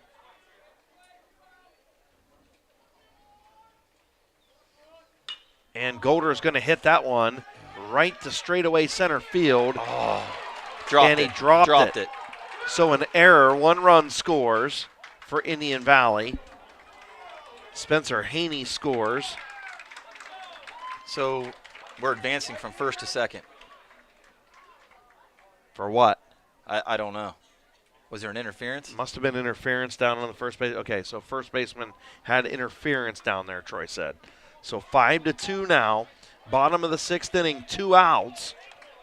Rafe Bonifay, top of the order coming up as Golder reaches on his second error.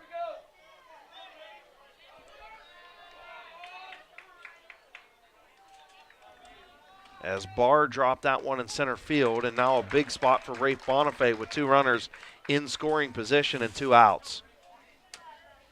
Bonifay 0 for 2. He flied out a sac bunt, and he walked. Big spot here for your leadoff hitter. And almost getting away. Good job by Rogers to get a piece of that one. If that would have went all the way between the legs, you're looking at a 5-3 ball game there, Josh. Yeah, and I don't think we've seen a pass ball come to the backstop yet. We've got 2 really nice catchers that are blocking. So Bonifay awaiting at the plate. Carpenter will fire. Bonifay gets a hold of it and he pops it up. Playable. And Carpenter, the little basket catch on that one to retire the side. So the Indian Valley threat is gone. We move to the top of the final inning. 5-2, Cambridge in front. Back after this on Big Z Sports. We are Claymont High School students. Teenagers love a party, especially during prom and graduation season. Often alcohol is involved. Some parents think that hosting a teen drinking party in their home will keep the kids out of trouble. While their intentions are good, it's illegal, unsafe, and unhealthy for anyone under the age of 21 to drink alcohol. Did you know parents who host lose the most? Here are the facts. If you make alcohol available at teen parties, you can be prosecuted. This message brought to you by Claymont High School students, Empower Tusk, and the Adams Board of Tuscarawas and Carroll Counties. Limping in after. Back on Big Z Sports, Chris Kale, Josh McQueen, final inning for the Division II East 2 District Championship game. And the Cambridge Bobcats with the 5-2 lead. Indian Valley had 2 runners in scoring position and got the little pop out from leadoff hitter Rafe Bonifay there to end the inning. And just timely hitting by Cambridge, and you can't get the hits when you need them if you're Indian Valley right now. Yeah, and I mean, the Indian Valley's been off balance, especially at the plate. You've got to hold a couple nice balls, left center gap. Bircher hit a really nice ball. The ball there that was hit at the air on the center fielder, I mean, he ripped that ball. Very hard to play. But right now, Cambridge coming to the plate. They've got 7, 8, 9. Garrett Carpenter, Andy Ogle, and Braden Gregg. So Garrett Carpenter, 1 for 3. He flied out to center. RBI single and a run scored. And he grounded out to first base for the freshman. And he's done a nice job on the mound.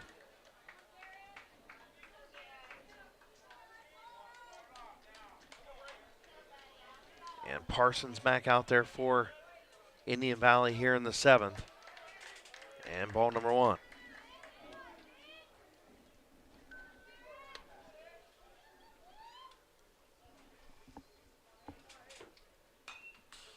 Fouling it back to the screen is Carpenter.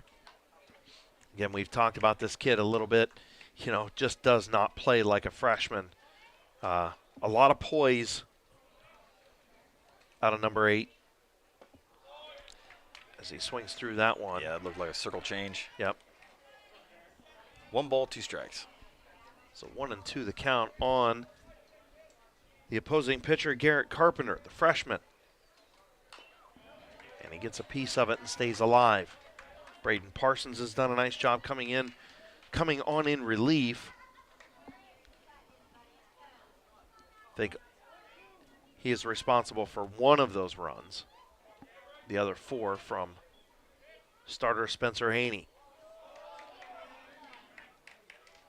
Just on the outside 2-2 portion of the plate. I didn't see they're keeping the manual scoreboard down there. Oh, yeah. Yeah, here at Ridgewood, we got a backup for just about everything. I mean, I get it. I mean, it's no Vanna White, but it's Ryan Gress, and he's going to come down and hang your sign for you. I mean, look, I figured when I came to the ballpark this afternoon, I'd have saw Slusser out there calling plays, doing something over on the football field. I think he did. So he started practice today right after school. Okay. Or not practice, I should say, Right. but I think he did some lifting and some running. Yeah. Right, I get it. Full count on Garrett. Parsons fires and skied back, foul ball. So this is good at bat. So he's looking at really probably good a 7, 8 pitch at bat right now.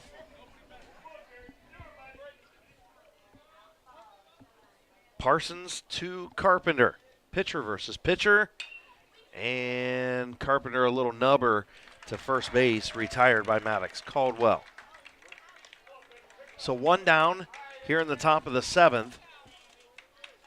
Indian Valley trying to make quick work of Cambridge here to try and get back up and score 3 more runs to tie this thing up. Andy Ogle, the first baseman, steps in. He's 2 for 3 with a pair of singles and a strikeout. Big swing there for strike number 1. Bottom of the order has really done a good job for Cambridge here this afternoon. Other than Carpenter being 1 for 4, you've got 2 for 3 and 2 for 3, and then Davion Barr is 2 for 3 ahead of Carpenter. So a lot of 2 for 3s the bottom half of the order here. Parsons just outside.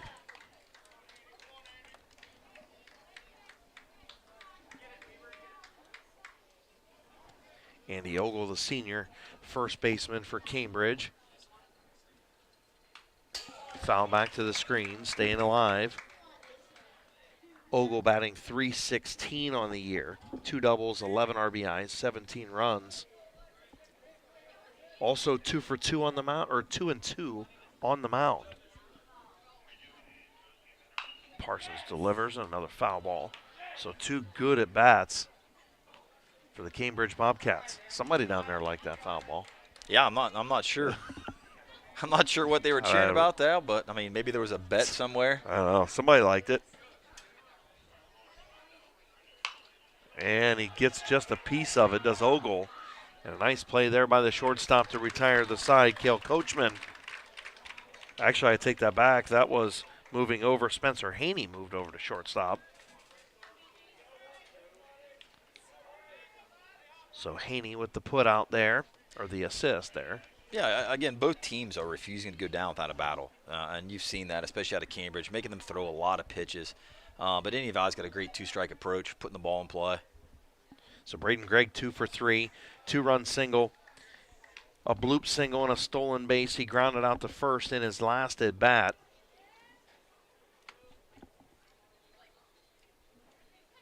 Two down here in the top of the 7th. Just inside Parsons and Haney were both getting that call on the inside. Must have been a little high. Nick Bolin with a bleeder 2-run single with the bases loaded and 1 out to give New Philadelphia a 5-3 lead. Scotty's coming to bat here in the 7th inning. So interesting. Winner possibly playing New Philadelphia, the 6th seed. And a ball in the dirt goes back to the screen. Braden Gregg, it's 2-2 count. So 2-2. Parsons to Gregg. Thank you, Troy Dolick, for that score update. Strike 3. Oh, I thought you said it was 2-2. Well, that's what I thought. I mean, there you go for trusting me on that one. Hey, man, I got to trust my color guy. You let me down. I apologize. I'm just messing. Ball 4. Oh, I got it right. I mean, you can't look away. You were doing your update. I was kind of listening to your update, and then you hear the mitt pop. It's all right. Keaton Kaiser coming to the plate. I believe he's 1 for 3. Singled in his last at bat. 2 down, top of 6. Cambridge 5, Indian Valley 2.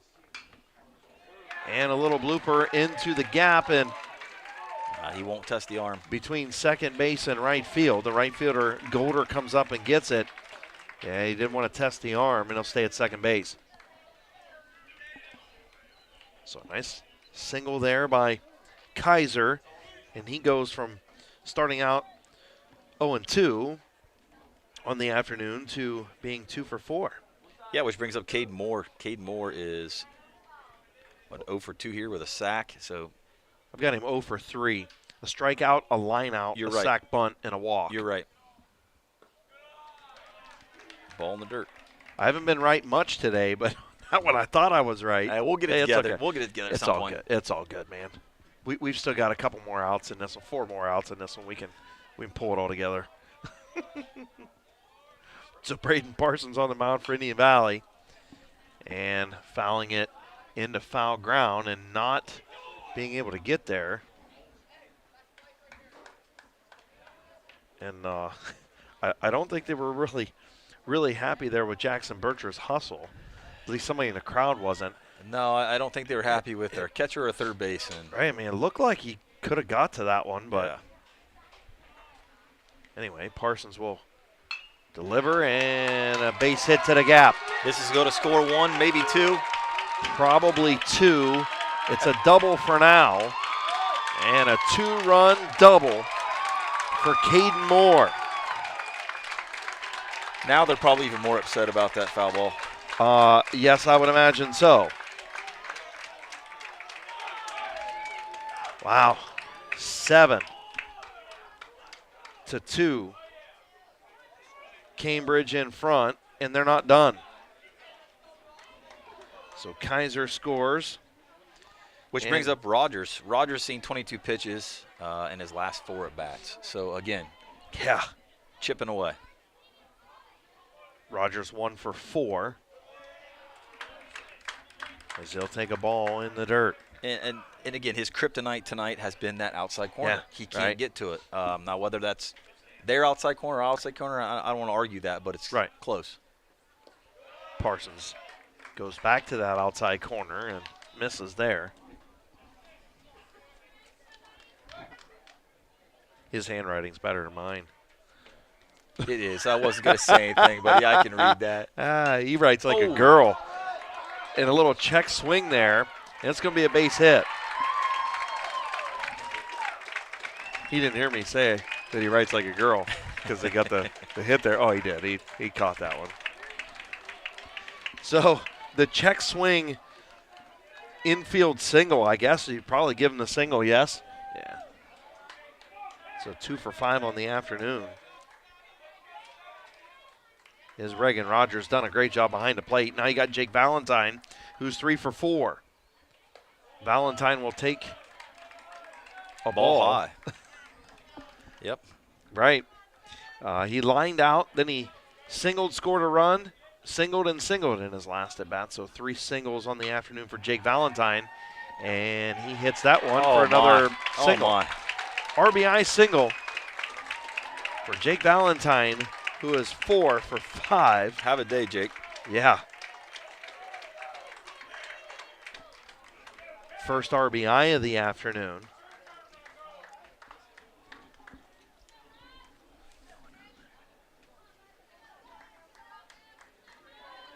So standing down at second base is Reagan Rogers as Caden Moore scores. And it's now 8 to 2. Rocco takes first strike. Cambridge blowing this one open. Angelo Rocco had a great early portion of this one over at third base, and as good as what Garrett Carpenter's been pitching. He hasn't seen a whole lot in the last couple of innings down there at the hot corner. Rocco 0 for 2 with a sack, a fly to left field. There's pass he walked ball. and scored a run, and there we got a pass ball. So Rogers now down at third base. Valentine at second. Things kind of unraveling here for the Indian Valley Braves. Yes, they are.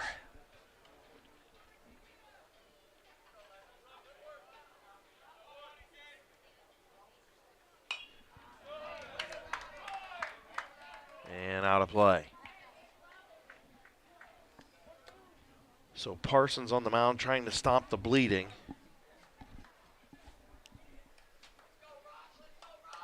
Two down here in the top of the seventh. Rocco fouls that one back to the screen.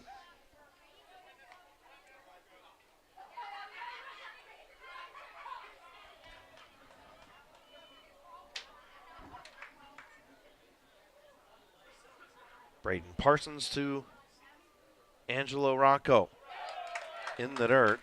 That looked like it kind of crossed him up. Yeah. 3-2 count to Rocco. So full count with first base open.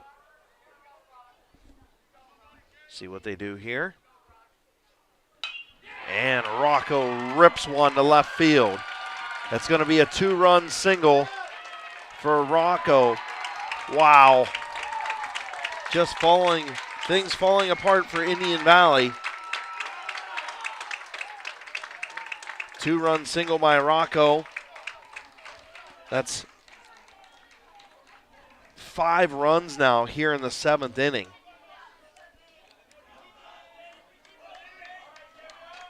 Yeah, again, that's not giving up. That's disciplined hitting that we've seen from Cambridge tonight. Oh, it's absolutely is. 10-2, Cambridge has blown this one open with 5 here in the 7th. Still 2 outs. A little bit of 2-out lightning. I think almost all those runs came with 2 outs. Yeah, so now you've got Davian Bars, 2 for 4 on the night.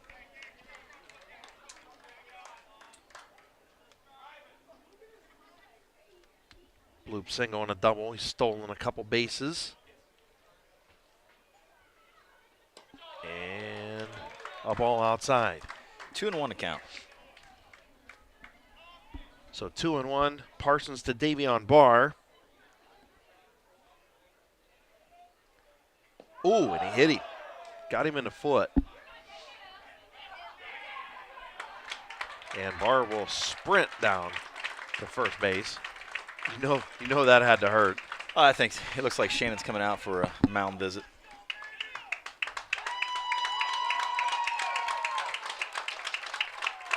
Fired up over there is head coach Jamal Lowry.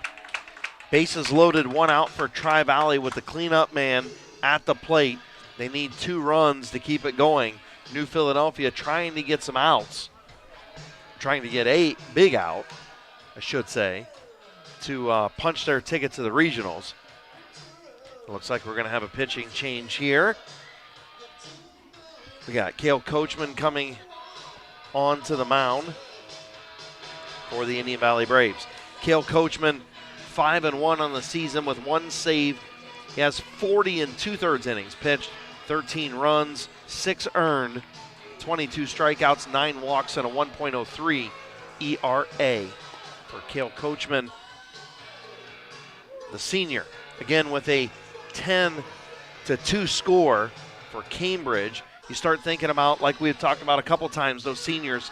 When you go down through, Kyle Anderson's a senior, Sam Zerker, Rafe Bonifay, Aiden Stokey, Cale Coachman, Braden Parsons, Brogan Bircher, all seniors for Shannon McComb and the Indian Valley Braves. And, it's going to be a tough bus ride, back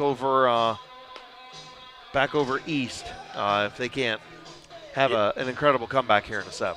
Yeah, absolutely. So you've got Garrett Carpenter coming to the plate. Garrett opened up this inning for us, so they've officially batted through their order. Garrett will be coming to the plate with 2 outs. And a 10-2 lead. So close the book on Braden Parsons. He had 3 strikeouts, 95 pitches, allowed 6 runs. Thank you, Troy. So 95 and 77. I'm no math whiz, but it's a lot of pitches. That absolutely is. A lot of pitches out of 2 pitchers here. As Cale Coachman trying to end this inning with Garrett Carpenter at the plate, who's 1 for 4. And he started out the inning with a ground out. So he will take a ball on the outside portion of the plate.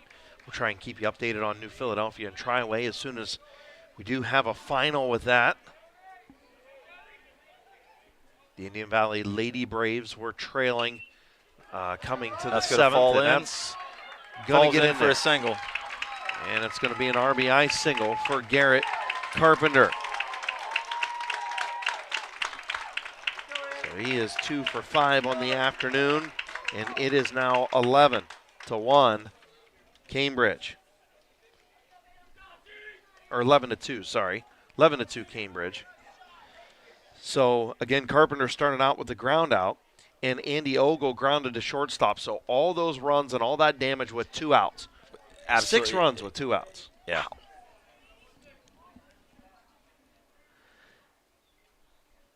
So first and third, 2 outs. Quakers still leading 5-4 on a sac fly. So 2 on. New Philadelphia trying to hang on and face these Cambridge Bobcats. And skied up behind the plate and out of play for Andy Ogle, the first baseman. 2 for 4 in the afternoon. Andy steps in with a 1-1 count. I think he saw a curveball first pitch outside, then, of course, that fastball. Cale Coachman, third Indian Valley pitcher, on the mound.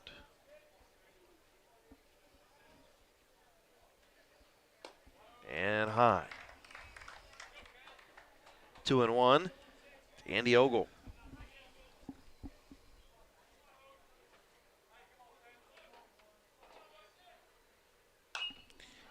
And Ogle's going to foul that one off.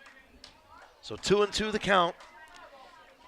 Yeah, the 2 strikes he's thrown have been fastballs. The 2 balls he's thrown have obviously been off speed. So, if I'm Ogle right now, I'm sitting red. Yep.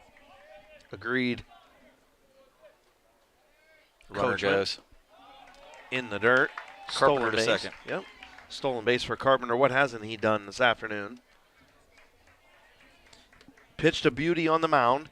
2 for 5, an RBI single, and a stolen base. He's got two RBIs on the afternoon. Hit pitch. Hit my bat. And Ogle is hit.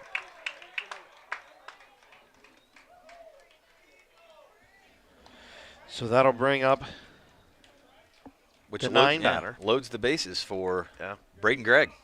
Braden Gregg 2 for 3. Has 2 RBIs, a stolen base, walked and scored a run on a pair of singles. And Coachman's going to be high, a little chin music there, maybe a little over the head on Braden Gregg. Jamal Lowry down there in the third base coach's box. Got to be happy with what he's seen out of his Cambridge Bobcats. Playing very well here this afternoon, getting ready to go to 16-4 and advance to the Region 7 semifinal against either New Philadelphia or Tri-Valley. That game almost over as well.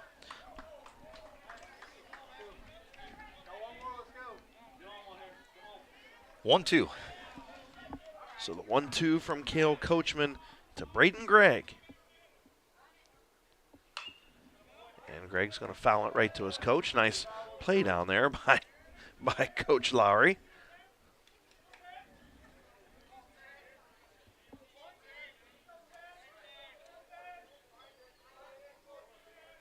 Coachman has what he wants and deals in the dirt. Nice block. Good job by Tanya McComb.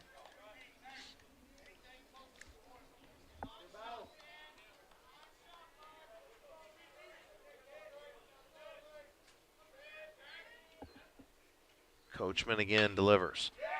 Hit to the third baseman, and fumbling with it a little bit over there was Bircher, but he made the throw over to second to retire the side. So 6 runs in the 7th inning for Cambridge, and they take the 11-2 lead as we move to the final at-bat for the Indian Valley Braves. Back after this on Big Z Sports.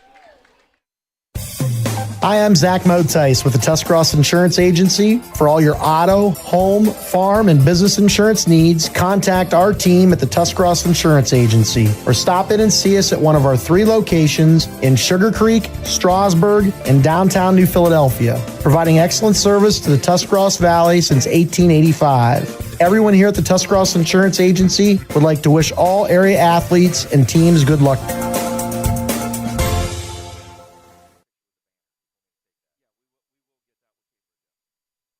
Welcome back to Ridgewood High School. Cambridge leads the Indian Valley Braves 11-2. Final at bats for the Braves here. And what are you trying to do if you're Shannon McComb? Just try to base hit at a time, one pitch at a time. Yeah, I'm looking for a spark. You know, and that starts with the leadoff. I need a spark from the leadoff, pick the team up. Looks like Garrett Carpenter's going to be back on the mound to close out this game for Cambridge, hopefully. Carpenter's had 91 pitches through 6 innings. He has 4 Ks and 5 walks. They've made a lot of plays defensively. Yeah, they have.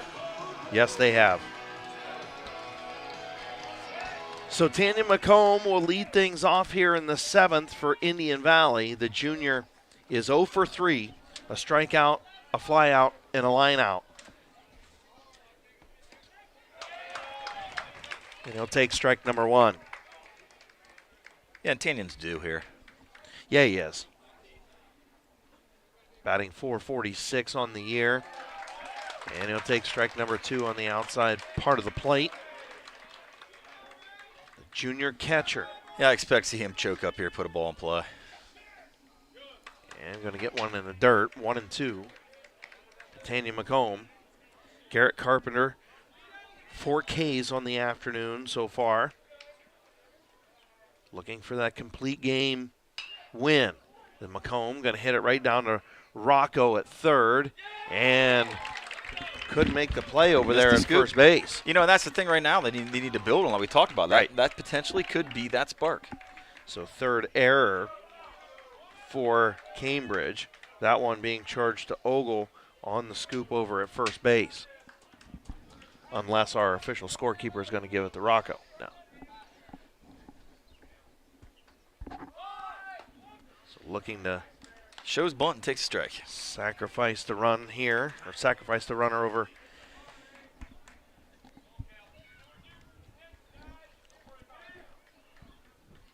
Coachman at the plate. He's going to hit it right back to the pitcher. Maybe a little bit of trouble as nice Carpenter going to spin and fire. And that's one of those ones, too, you want to know, should I even have went for it? Because second base was there. It was tailor-made. But as a pitcher, you know, you're taught to jump off like a cat. Get what you can get. Right. Get what you can get. And he probably cost his second baseman, Kaiser, a double play opportunity. 1 out. Runner at second base. Brogan Bircher at the plate. Bircher going to take ball number 1. Yeah, Brogan's 2 for 3 with a double and a single.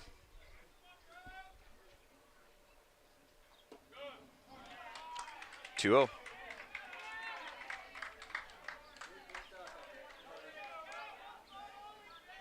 So Brogan Bircher, definitely one of the lone batters for Indian Valley that has shown some spark at the plate and found what he wanted from Garrett Carpenter. Like you had mentioned, sitting 2 for 3, a double and a run scored. And he also has a single to add to that double. And now catcher Rogers going to go out and talk to Carpenter. Carpenter trying to finish this one. Just a quick word. What do you think the message was there? Just settle down, throw strikes. Yeah, I mean, just settle down. I mean, we've got a decent lead here. You're facing a really, really good hitter. Just throw strikes. Right. And I thought that's what he did, and he didn't. And Bircher's going to take the walk. So Bircher will walk down to first base, and now runners on first and second for Jackson Bircher, the sophomore third baseman. He's 0 for 3. And a ball outside. So if you're head coach Jamal Lowry, do you consider pulling him, or you want to let him finish with the big lead? I'll let him 9-run finish. lead, Yeah, him finish. I'll let him finish. As long as he's feeling okay, his pitch count's low, I'd let him finish. Strike 1, 1-1. And a tremendous amount of curveballs thrown in this game. Yeah.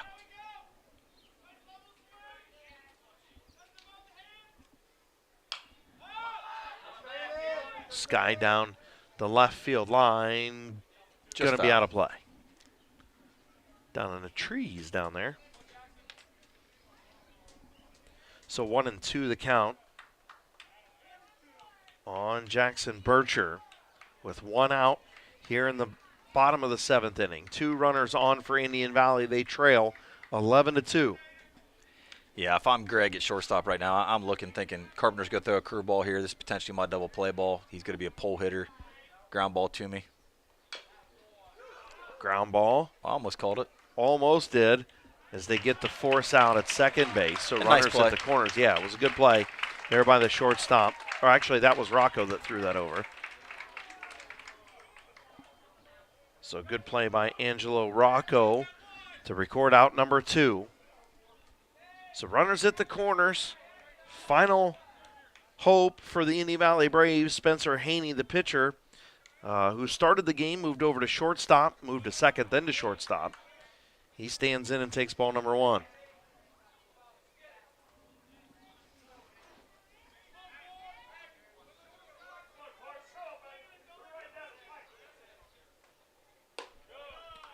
And a ball high.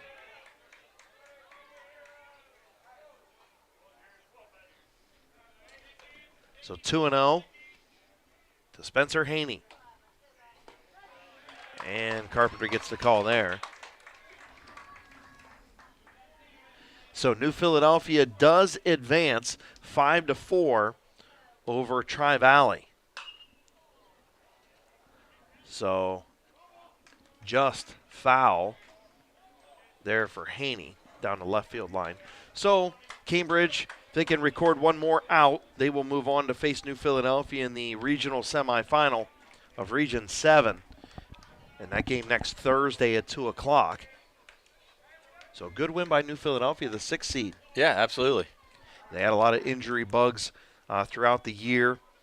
Carter Vandal, their star pitcher, was out for most of the season in that middle part. And he came back strong with a couple strong performances in the tournament so far. So Carpenter trying to finish this one out. He gets Haney to ground to Rocco, and Rocco boots that one at third base and allows the run to score. So RBI for Haney, his second RBI.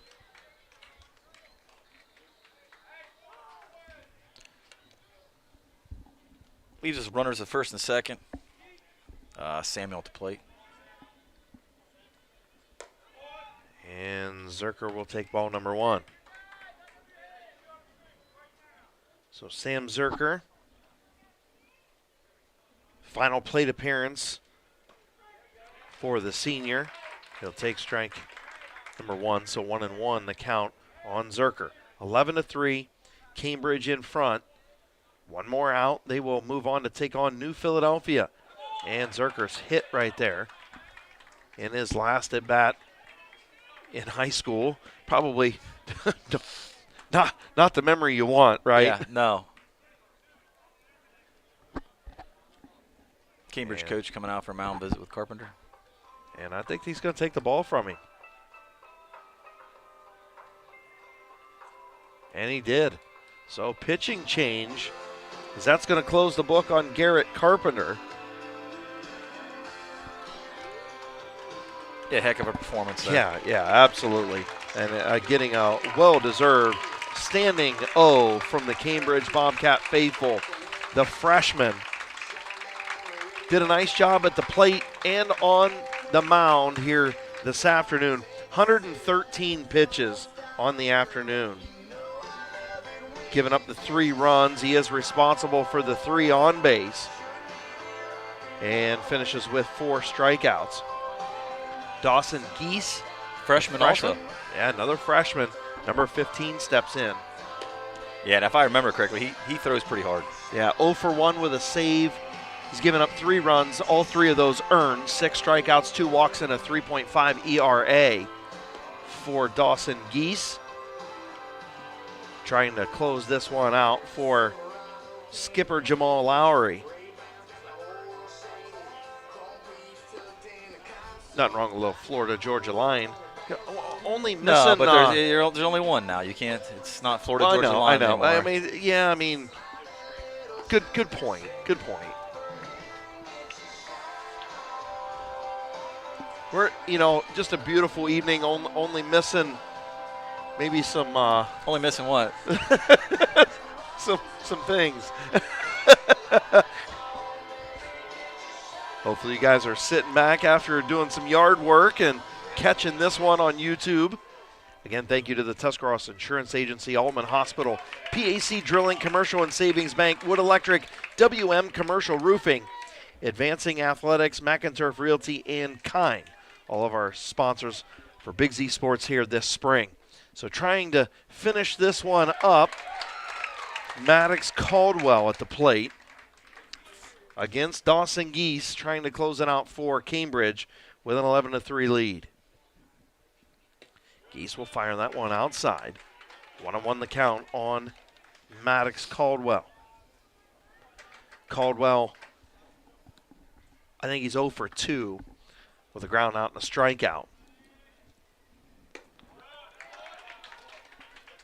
And another mound visit by Rogers. Appears that Geese might be overthrowing a little bit, trying to close this. Freshman in a spot, he says, man, I want to close this down for my boys, Yeah. Just rearing back and letting it go.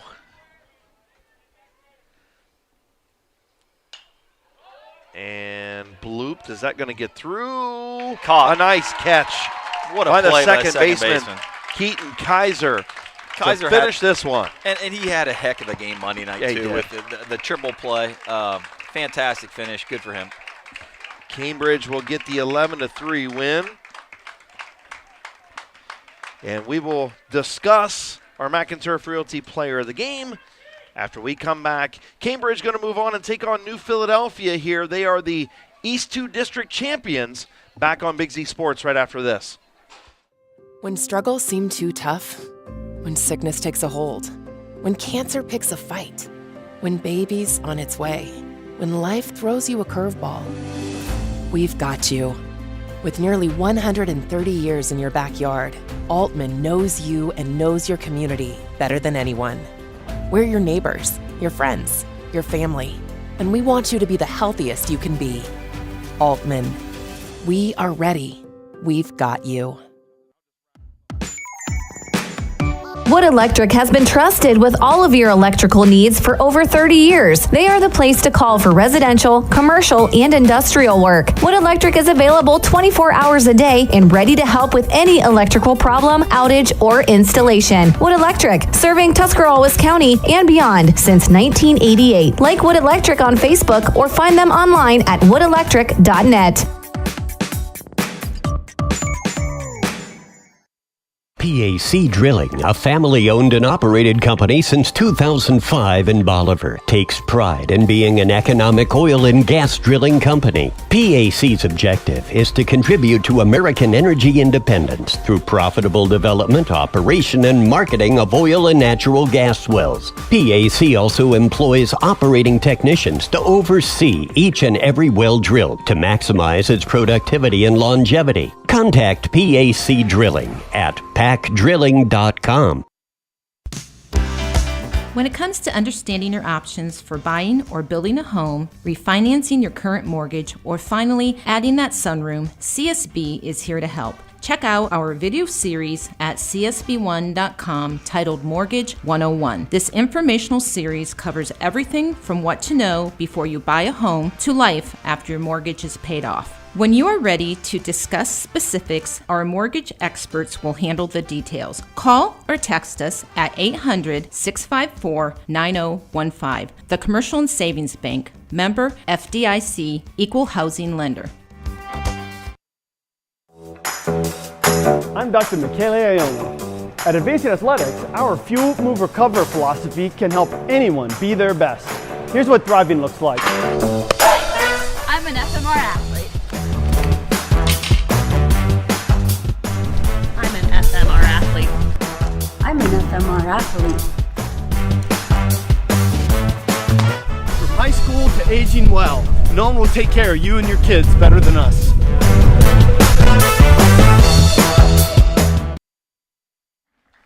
Welcome back to Ridgewood High School. Chris Kale, Josh McQueen here with you. And Josh is going to head down and take in the picture for the Cambridge Bobcats, who get the win tonight here at Ridgewood High School, 11-3 over the Indian Valley Braves. The Braves now on the field getting their runner-up trophies for the East 2 District Championship. And what a great game. Again, you know, your heart goes out to the seniors. Kyle Anderson, Sam Zerker, Rafe Bonifay, Aiden Stokey, Cale Coachman, Braden Parsons, and Brogan Bircher, all seniors for Shannon McComb's team that will end their high school careers here. And you think about them and you tip your cap to the Cambridge Bobcats, who absolutely did a phenomenal job here this afternoon. They get the 11-3 win. They will move on to take on the New Philadelphia Quakers next Thursday at 2 o'clock. New Philadelphia got the 5-4 win over Tri-Valley.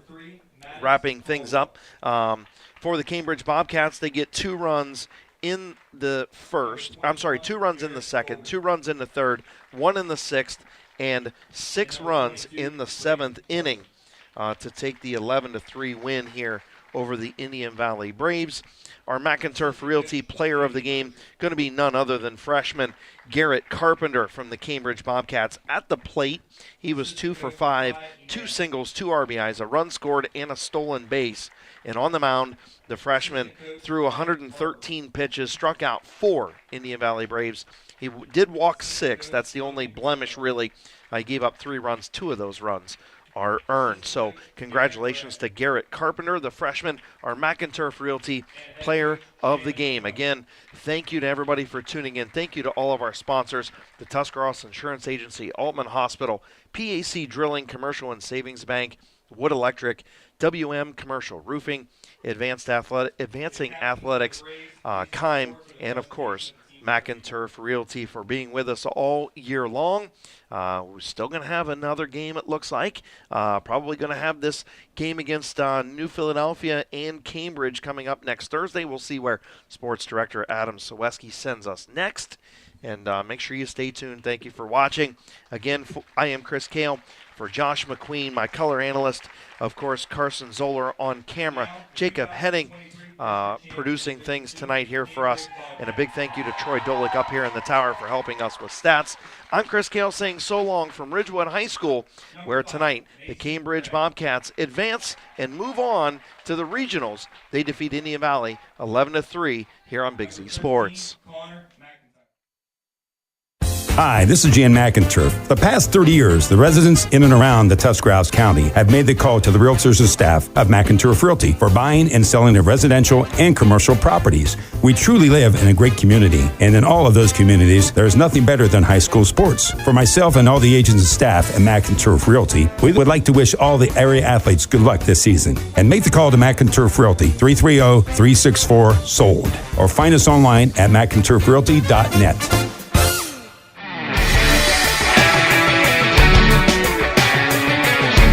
Thanks for listening to tonight's presentation of Big Z Sports and Claxon Communication High School play-by-play action. Be sure to subscribe to Big Z Sports on YouTube, follow Big Z Sports on Facebook, on Twitter @Big_Z Sports. For the best coverage of high school sports, there's only one Big Z Sports.